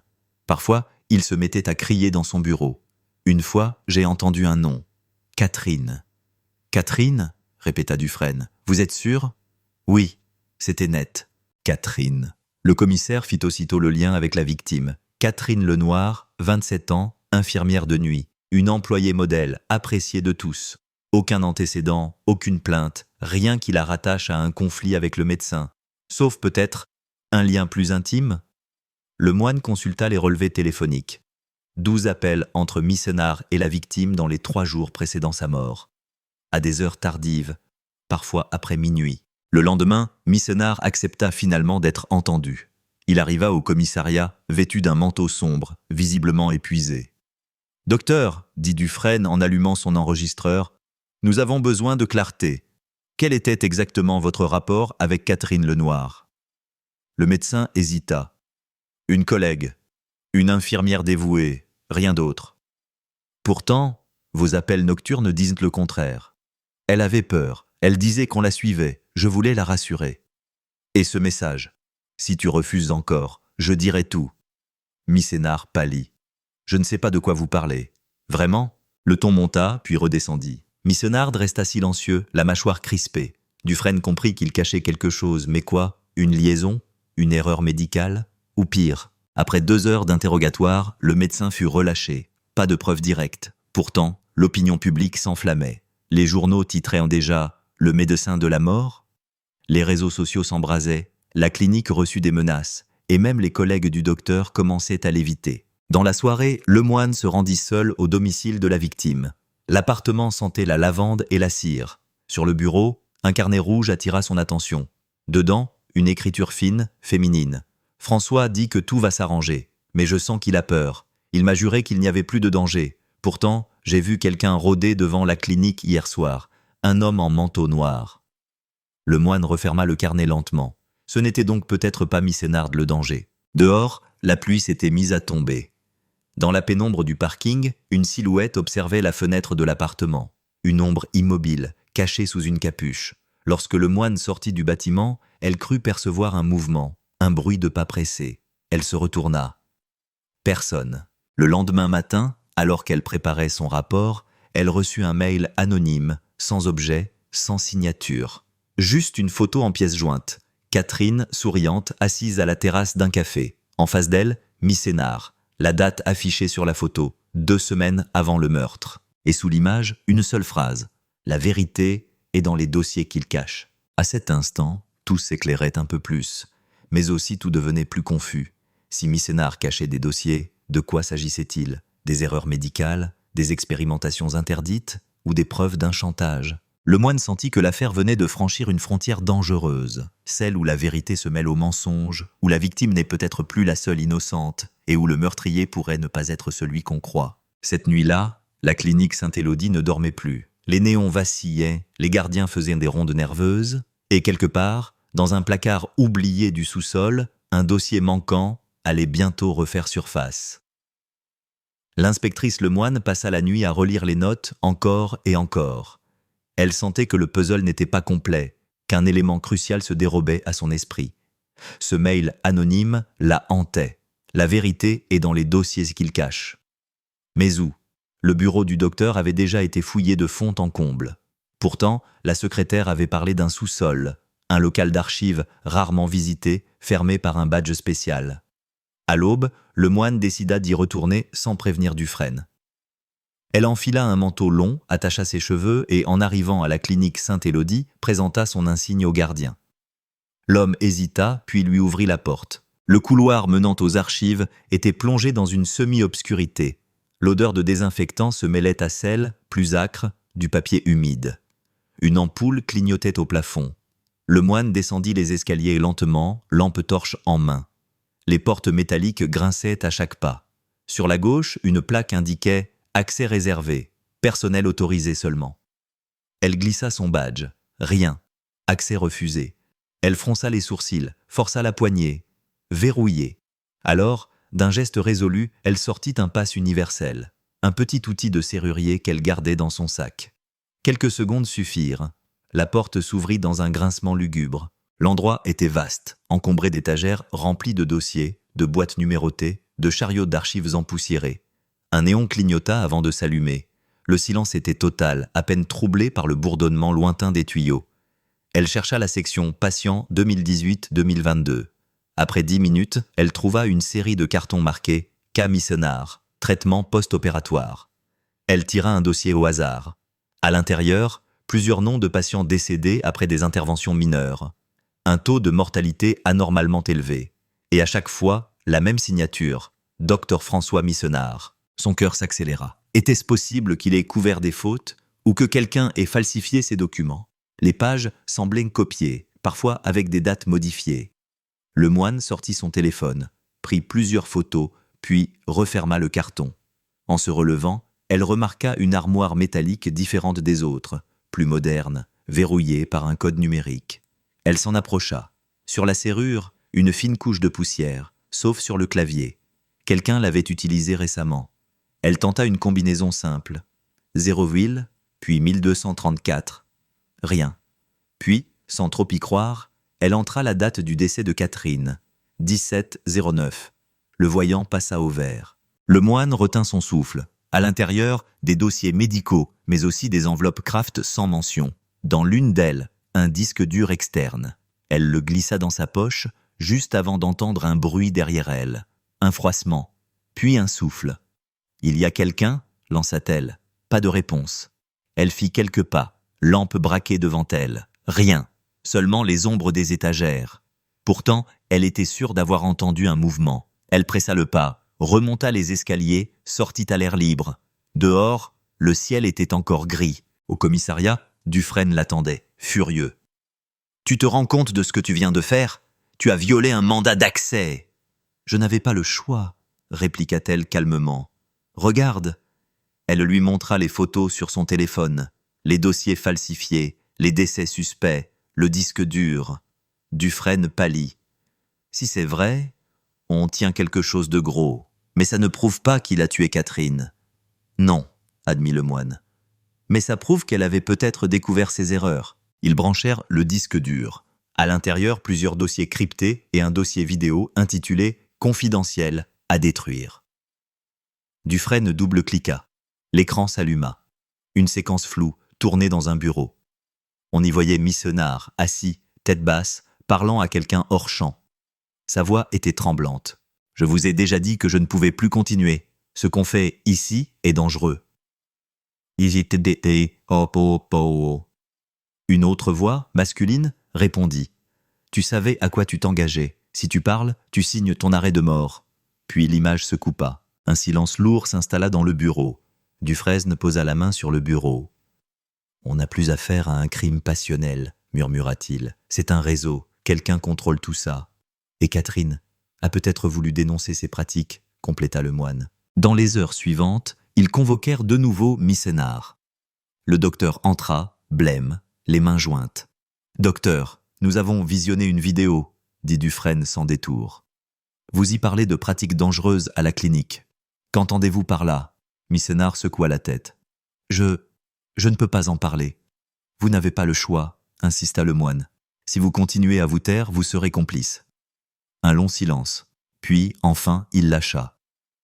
Il s'agissait d'essais cliniques non autorisés. Des tests médicamenteux sur des patients sans leur consentement. Certains ont eu des complications. Catherine a découvert les dossiers. Elle voulait tout révéler. Le moine sentit une bouffée d'adrénaline. « Et vous ?» J'ai tenté de l'en dissuader, mais quelqu'un d'autre a pris les devants. « Qui ?» Missenard leva les yeux, visiblement terrifié. « Le docteur Garnier, le directeur médical. C'est lui qui finançait tout. Il avait des partenaires. À l'étranger. » Dufresne échangea un regard avec le moine. Le nom de Garnier était celui d'un médecin respecté, décoré, invité régulièrement à des colloques. Impossible d'imaginer qu'il soit mêlé à ça. « Vous avez des preuves ?» Non, Catherine devait les apporter ce soir-là, mais elle n'en a jamais eu le temps. Le moine sentit la pièce tourner. Tout devenait limpide. Catherine avait été tuée non par vengeance amoureuse, mais parce qu'elle menaçait un système. Et Missenard, loin d'être un bourreau, semblait plutôt un témoin effrayé. Mais Dufresne restait prudent. « Vous comprenez que sans preuve directe, tout cela reste une parole contre une autre. »« Je le sais, » murmura le médecin, « mais si vous fouillez le bureau de Garnier, vous trouverez. » L'après-midi même, un mandat de perquisition fut émis. La clinique bouillonnait d'agitation. Les policiers fouillèrent le bureau du directeur. Rien d'évident, tout semblait propre, contrôlé. Mais le moine, méthodique, finit par remarquer une tablette cachée derrière un panneau mural. En l'activant, elle tomba sur une série de courriels cryptés entre Garnier et un certain R. Vollmer, adresse hébergée en Suisse.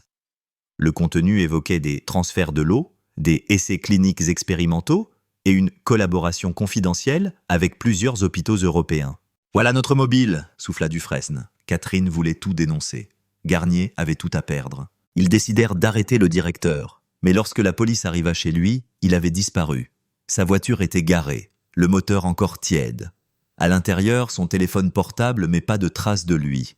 Une voisine affirma l'avoir vu partir à pied, tôt ce matin, avec une valise. Dans la soirée, Lemoine reçut un message vocal sur son téléphone. « Inspectrice Lemoine, vous avez ouvert une porte que vous ne pourrez plus refermer. Arrêtez !» La voix était déformée. Puis, un bruit sourd. Elle sentit un frisson d'angoisse. Le réseau de Garnier semblait plus vaste qu'elle ne l'imaginait, peut-être même soutenu par des intérêts financiers internationaux. Pendant ce temps, Missenard, assigné à résidence, fixait le plafond de sa chambre. Dans sa main, une photo de Catherine. Il murmura « Pardonne-moi ». Au même instant, à des kilomètres de là, un homme traversait la frontière suisse. Dans sa valise, un dossier marqué du sceau de la clinique Sainte-Élodie. Et au fond d'un disque dur encore non analysé, un fichier portait un nom codé, Projet Anagène. Tout allait bientôt éclater. L'aube se levait sur Paris, grise et lourde. Dans le bureau du commissaire Dufresne, la tension était palpable. Le réseau de la clinique Sainte-Élodie prenait des proportions vertigineuses. La disparition du docteur Garnier laissait présager une fuite préparée depuis longtemps. Et ce fichier mystérieux, Projet Anagène, semblait être la clé de tout. Lemoine, les yeux cernés, buvait son 3e café d'affilée. Elle n'avait pas dormi depuis 2 jours. Sur l'écran de son ordinateur, le cryptage du disque dur continuait lentement à se déverrouiller. Une barre de progression affichait 87%. Elle ne quittait pas l'écran des yeux. Soudain, un clic. Le fichier s'ouvrit. À l'intérieur, des rapports médicaux codés, des séries de chiffres et de graphiques incompréhensibles. Puis, un dossier intitulé « Patience Test, phase 3 ». En l'ouvrant, elle découvrit une liste de noms suivie de diagnostics et de traitements expérimentaux. Mais ce qui la fit frémir, c'était la mention suivante. Substance ALX2, expérimentation clandestine. Résultat mortel, 7 cas sur 12. Et parmi ces 12 noms, celui de Catherine Lenoir apparaissait. Le cœur de Lemoine se serra. Catherine n'était donc pas une simple infirmière curieuse, elle avait été elle-même soumise à un traitement expérimental. Sans le savoir, ou contre son gré. Elle fouilla plus loin et trouva une note de service datée d'1 mois avant le meurtre. Lenoir a manifesté des effets secondaires sévères. Le docteur Missenard recommande l'arrêt du protocole. Décision refusée par la direction. Lemoine se leva d'un bond. « Dufresne !» cria-t-elle. « Venez voir ça !» Le commissaire s'approcha, parcourut les documents et son visage se durcit. Bon sang, ils l'ont utilisé comme cobaye. Et quand elle a voulu parler, ils l'ont fait taire, souffla Lemoine. Dufresne s'éloigna vers la fenêtre. Garnier est probablement déjà hors de France, mais il n'a pas pu faire ça seul. Il devait avoir des relais dans l'administration. Lemoine hocha la tête. Et si on commençait par suivre l'argent? Les virements liés à la clinique? Quelques heures plus tard, avec l'aide d'un analyste financier de la brigade économique, ils mirent au jour une série de transferts discrets vers un compte en Suisse, puis vers une société écran à Genève. Biomedica Solutions SA. Sur le papier, il s'agissait d'un fournisseur de matériel chirurgical. En réalité, une couverture pour un trafic de données génétiques. Les documents retrouvés parlaient d'extraction d'ADN post-opératoire et de profilage biomédical à but pharmaceutique. Dufresne soupira. C'est plus qu'un meurtre, c'est une entreprise criminelle. Mais une question restait sans réponse. Qui avait envoyé le mail anonyme à Lemoine? Et pourquoi l'aider à découvrir tout ça? Le soir même, alors qu'elle quittait le commissariat, elle aperçut un homme l'attendre près de sa voiture. Grand, manteau gris, chapeau enfoncé. Il ne bougeait pas.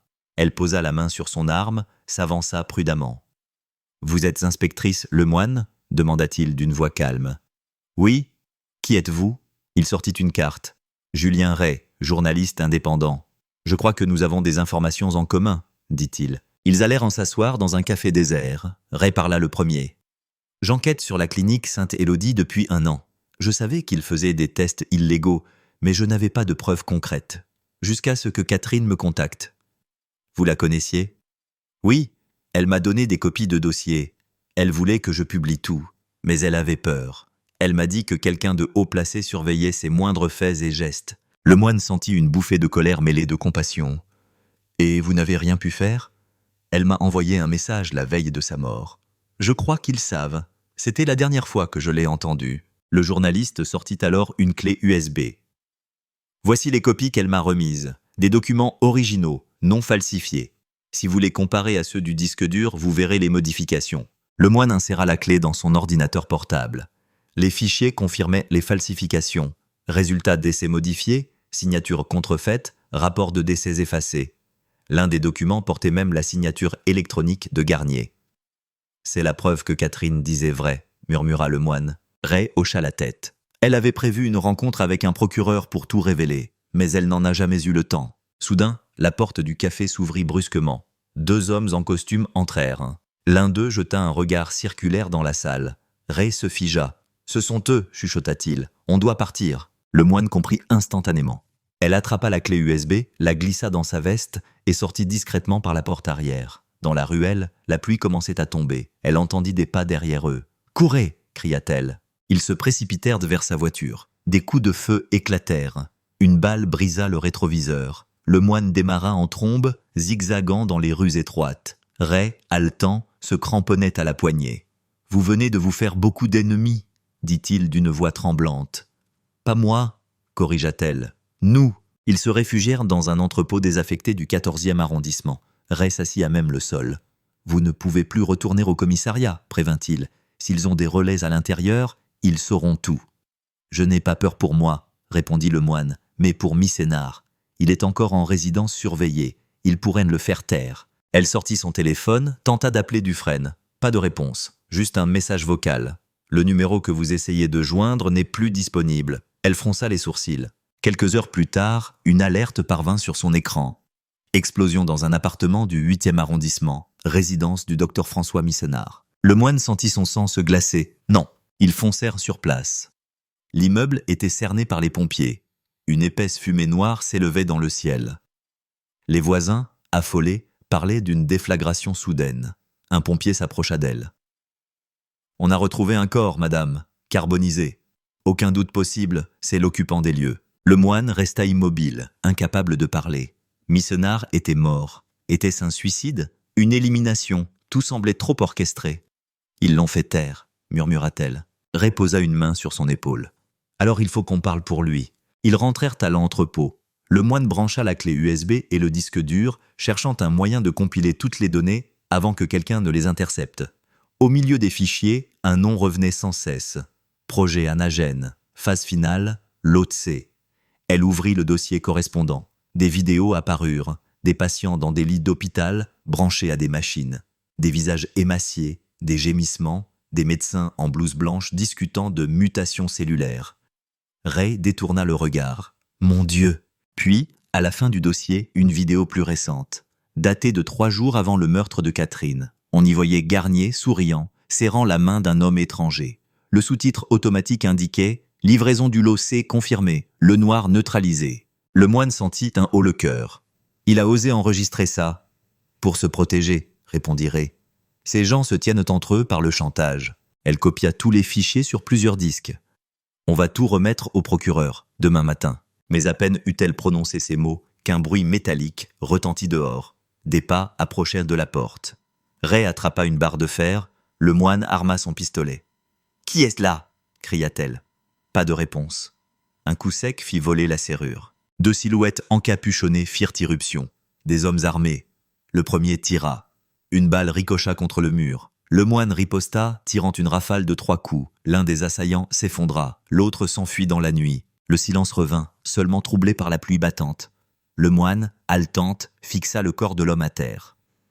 Dans sa poche, un badge. Sécurité privée, Biomedica Solutions. « Ils savent qu'on les a démasqués, » dit-elle, « et ils ne s'arrêteront pas là. » Ray hocha la tête. « Alors il faut frapper avant eux. » Au loin, des sirènes se mirent à retentir. Quelqu'un les avait peut-être déjà localisées. Le temps leur était compté. La nuit s'était étirée comme une corde tendue entre le doute et la peur. Au petit matin, un brouillard laiteux s'était posé sur les hauteurs de la ville, enveloppant la clinique d'un silence étrange. Les volets étaient clos, les couloirs vides, les ampoules clignotaient au-dessus des portes. À l'accueil, un agent de sécurité bâillait en consultant distraitement son téléphone, ignorant que derrière les murs, une tension sourde s'apprêtait à éclater. Le capitaine Delaunay, lui, n'avait pas dormi. Depuis sa conversation avec la juge, il sentait qu'il manquait encore une pièce au puzzle, quelque chose d'essentiel qu'il n'avait pas vu ou qu'on avait voulu lui cacher. Les témoignages étaient incohérents, trop peut-être. Cette perfection narrative éveillait chez lui une méfiance instinctive. Lorsqu'il retourna dans le bureau de la directrice, celle-ci avait les traits tirés, les yeux rougis. Une nuit blanche sans doute. Elle l'accueillit avec une politesse mécanique. « Capitaine, encore des questions ?» Il hocha la tête. Toujours. Il observa longuement les cadres accrochés au mur. Diplômes, récompenses, photos d'équipe. Sur l'une d'elles, un détail attira son attention.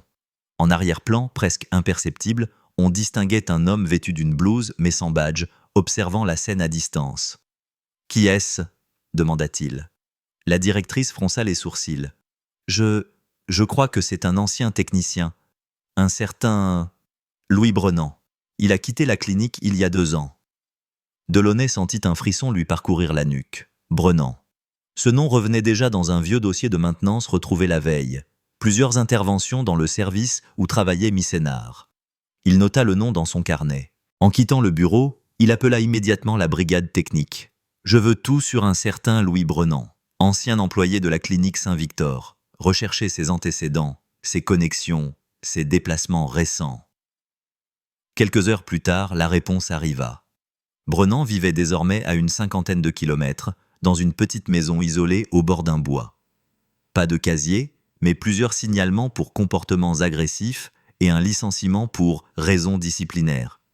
Rien d'explosif, mais assez pour intriguer. Delaunay décida de se rendre sur place. La route serpentait à travers la campagne. Des champs nus, des fermes abandonnées, puis la forêt. La maison apparaissait au détour d'un virage. Un pavillon décrépit, volets fermés, un pick-up poussiéreux garé devant. Le capitaine descendit de voiture, accompagné d'un jeune agent. L'air sentait la terre humide et la rouille. Il frappa, pas de réponse. Il frappa encore. Puis, un bruit à l'intérieur. Une voix rauque. « Qui est là ?» Police nationale. Un silence, puis des pas traînants. La porte s'ouvrit. L'homme avait la barbe épaisse, les yeux cernés, un air méfiant. « Brennan ?» demanda Delaunay. « Oui. Nous voudrions vous poser quelques questions concernant la clinique Saint-Victor. » Brennan hésita, puis recula. « Entrez. » L'intérieur était sombre, encombré, des câbles électriques, des outils, des pièces de machines jonchaient le sol. « Je fais un peu de mécanique pour passer le temps, » dit-il avec un rictus. Delaunay observa la pièce. Sur une table, un dossier ouvert, couvert de schémas. Le capitaine s'approcha. Il reconnut les plans d'un système de vidéosurveillance. « Vous travaillez sur ça, à la clinique ?» Brennan haussa les épaules. « Je m'occupais de l'entretien des caméras, oui. Pourquoi ? Et vous avez gardé les plans ? J'aime comprendre comment ça fonctionne. » Le capitaine le fixait. « Vous connaissiez le docteur Missénard ? Un peu, elle disait bonjour, parfois. » Il détourna le regard. « Vous avez été licencié. »« Ouais, pour une histoire idiote. »« Quelle histoire ? » ?»« Ils m'ont accusé d'avoir piraté les caméras. C'est faux. » Delaunay resta silencieux. Puis, calmement. « Si vous ne les avez pas piratés, quelqu'un d'autre l'a fait ?» Brennan fronça les sourcils. « Peut-être. Il y avait un type, un informaticien, collègue à moi. Il passait son temps à bidouiller le système. On s'en sort de moment. Il est de son nom ? Girard, Philippe Girard. » De retour à la voiture, Delaunay sentit la nervosité lui serrer la gorge. Un technicien en cybersécurité ? Il n'en avait jamais entendu parler dans le dossier.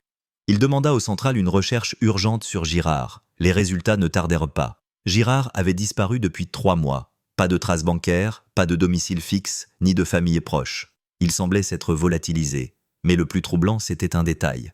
Son nom figurait sur la liste du personnel encore actif à la clinique, datée du mois précédent. De retour en ville, Delaunay ordonna une perquisition discrète dans les bureaux informatiques de l'établissement. L'équipe entra dans la salle des serveurs où régnait une chaleur étouffante. Sur l'un des écrans, un logiciel de gestion interne était encore ouvert. Les techniciens de la police branchèrent leurs appareils, extrayant des logs et des données effacées. Au Au bout de 2 heures, ils trouvèrent ce que le capitaine craignait, une série de connexions nocturnes anonymes, datées de la veille du meurtre. L'adresse IP correspondait à un accès interne. Quelqu'un, depuis l'intérieur même de la clinique, avait modifié les enregistrements vidéo. Delaunay se pencha sur les captures d'écran. Les images effacées montraient un couloir sombre, une silhouette en blouse, mais sans badge. L'heure, 2h36 du matin, 15 minutes avant la mort du docteur Missénard.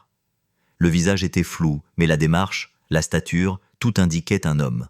« Reconstituez-moi ça, image par image », ordonna-t-il. Les analystes s'exécutèrent. Lentement, le flou se dissipa. Les contours du visage apparurent.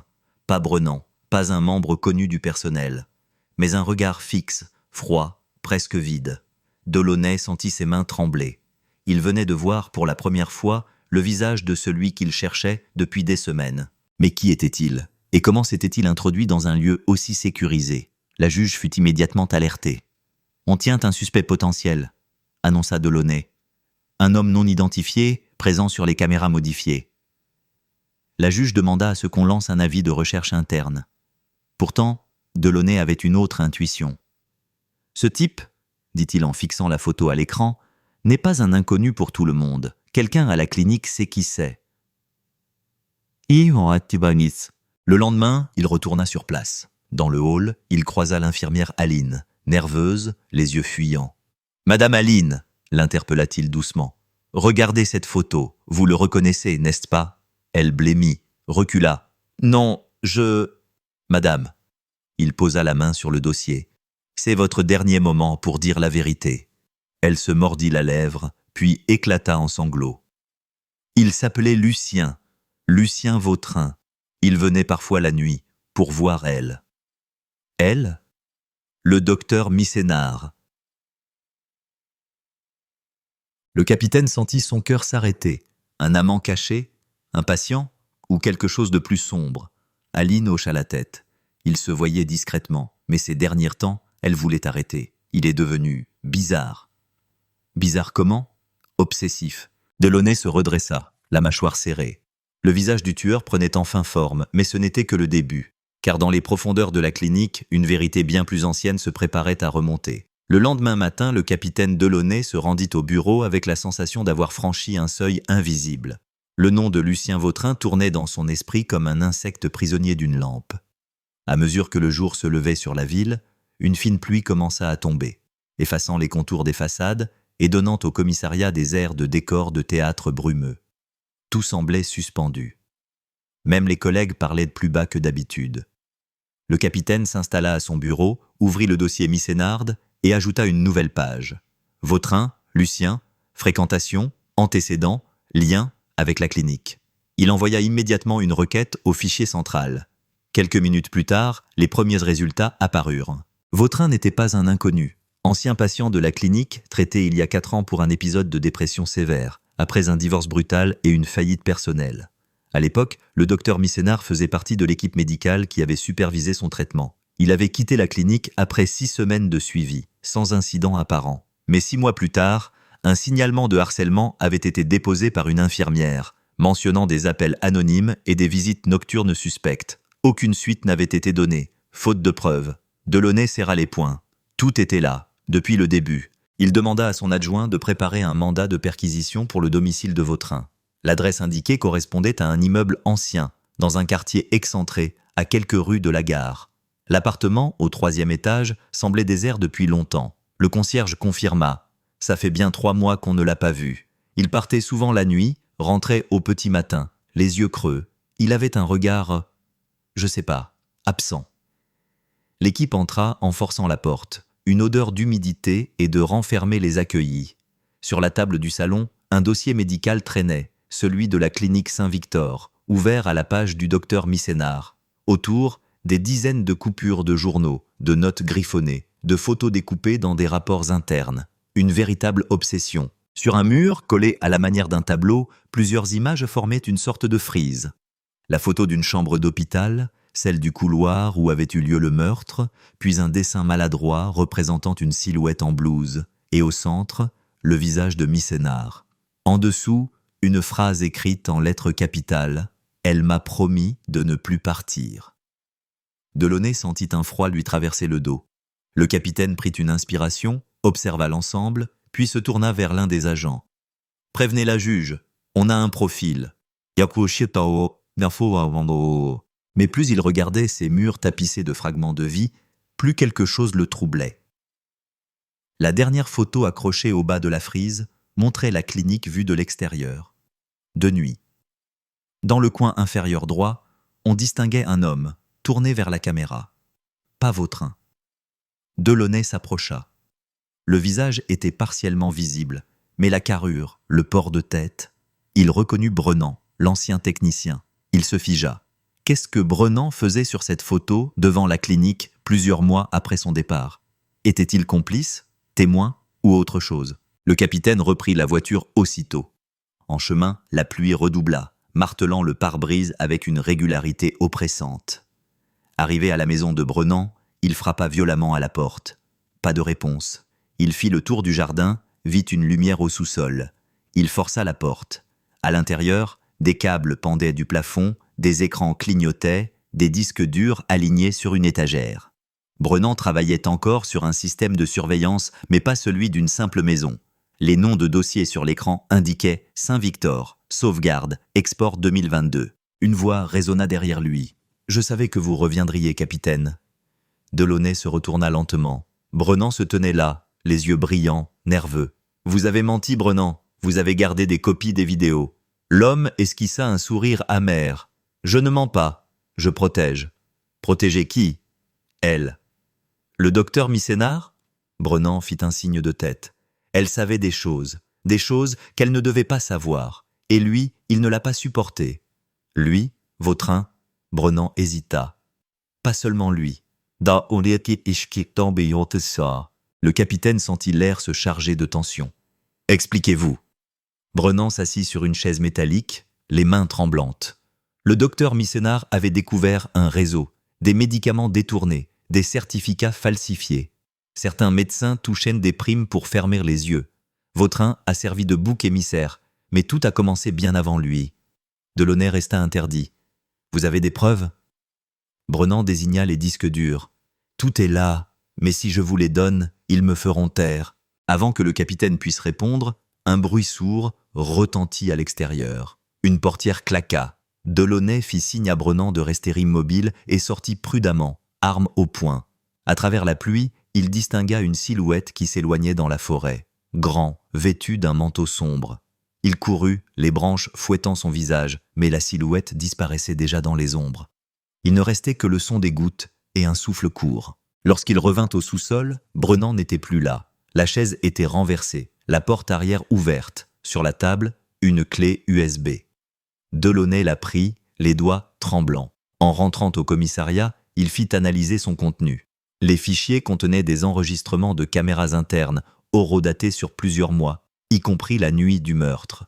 Les vidéos montraient que Vautrin n'était pas le seul présent dans les couloirs.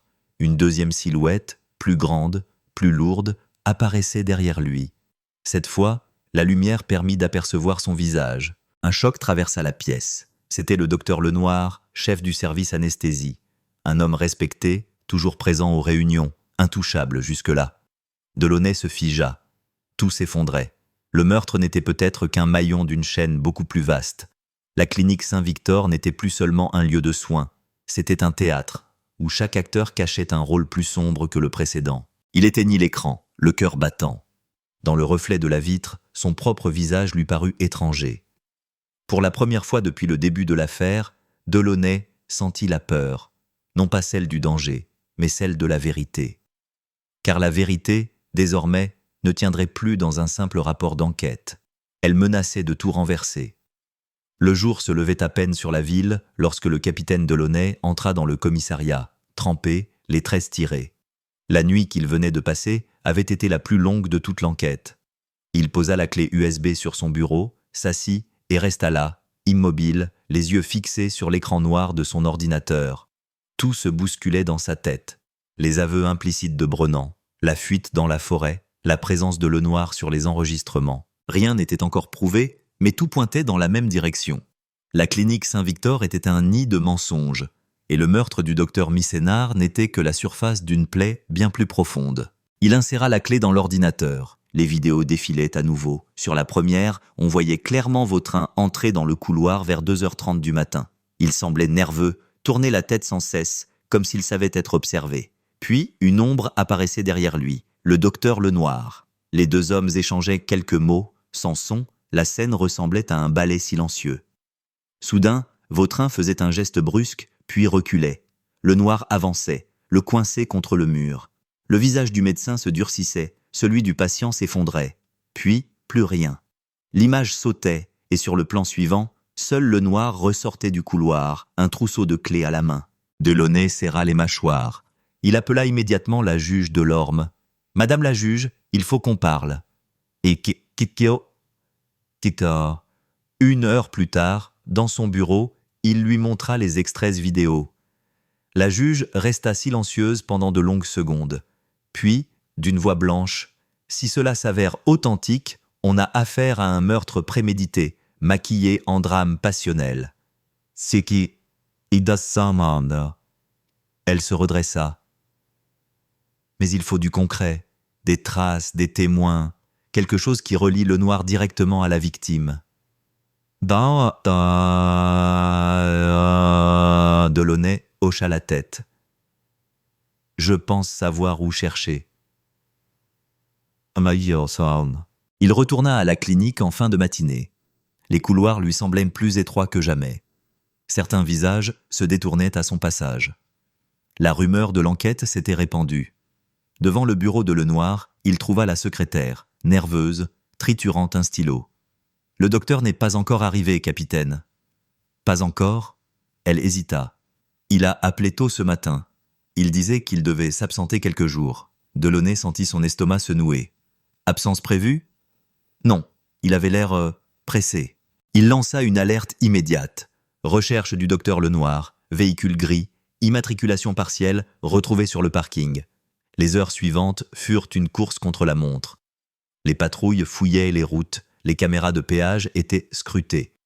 À 16 heures, un message radio tomba. Véhicule correspondant aperçu sur la départementale 27, direction nord. Delaunay fonça. La pluie s'était remise à tomber, drue, implacable. Sur la route détrempée, les gyrophares découpèrent la nuit naissante en éclairs bleus. À l'entrée d'un vieux pont, ils le virent. La voiture, arrêtée, portière ouverte. À quelques mètres, une silhouette debout face au vide. Lenoir. Delaunay descendit lentement, sans un mot. « Docteur !» cria-t-il dans le vent. L'homme se retourna, livide. « Vous ne comprenez pas, capitaine. Ce n'était pas censé se passer comme ça. » « Alors, expliquez-moi. » Lenoir ferma les yeux. Elle voulait tout révéler. Les faux dossiers, les transferts d'échantillons. Elle m'avait menacé. Elle disait qu'elle irait voir la presse. Je voulais juste lui parler. Mais Vautrin s'est interposé. Il m'a insulté. Il a essayé de me frapper. J'ai perdu le contrôle. Il éclata en sanglots, les épaules secouées. Après, j'ai paniqué. Brennan a effacé les enregistrements. Il croyait bien faire. Il voulait protéger la clinique. Mais il m'a condamné. Delaunay s'approcha lentement. « Descendez de là, docteur. Vous pouvez encore parler. Devant la justice. » Lenoir esquissa un sourire triste. « La justice ? Vous croyez qu'elle voudra entendre un homme comme moi ?» Puis, sans prévenir, il fit un pas en arrière. Le capitaine hurla, tendit le bras. Trop tard. Le corps bascula dans le vide, disparaissant dans le rugissement du fleuve. Le silence tomba, brutal. Les gyrophares continuaient de tourner, inutiles. Delaunay resta là, immobile, les yeux perdus dans la brume. Tout était terminé, et pourtant, il savait que ce n'était pas la fin. Lenoir n'était qu'un pion. Brennan était toujours en fuite. Et derrière les faux certificats, il restait des noms, des signatures, des complicités invisibles. De retour au commissariat, il rédigea son rapport. Les mots lui semblaient lourds, mécaniques. Affaire Missenard. Décès du principal suspect, Dr Lenoir. Hypothèse confirmée d'un meurtre déguisé. Autre piste à explorer concernant corruption interne et manipulation de preuves. Il ferma le dossier, mais ne put se résoudre à le classer. En quittant le bureau, il croisa la juge Delorme. Elle posa une main sur son bras. « Vous avez fait ce que vous deviez. » Il hocha la tête, sans répondre. Sur le chemin du retour, la pluie s'était arrêtée. La ville semblait lavée, presque tranquille. Delaunay gara la voiture près du fleuve. là où tout s'était terminé. Il resta un long moment à regarder l'eau sombre couler sous le pont. Il pensa à Missénard, à Brennan, à la clinique, à tous ces visages qu'il n'oublierait jamais. Puis, doucement, il murmura « Ce n'est pas fini. » Car dans le reflet tremblant de l'eau, une silhouette semblait encore l'observer, immobile, à peine visible, comme un avertissement. Et dans sa poche, la clé USB qu'il n'avait jamais rendue clignotait faiblement, comme un cœur qui bat encore.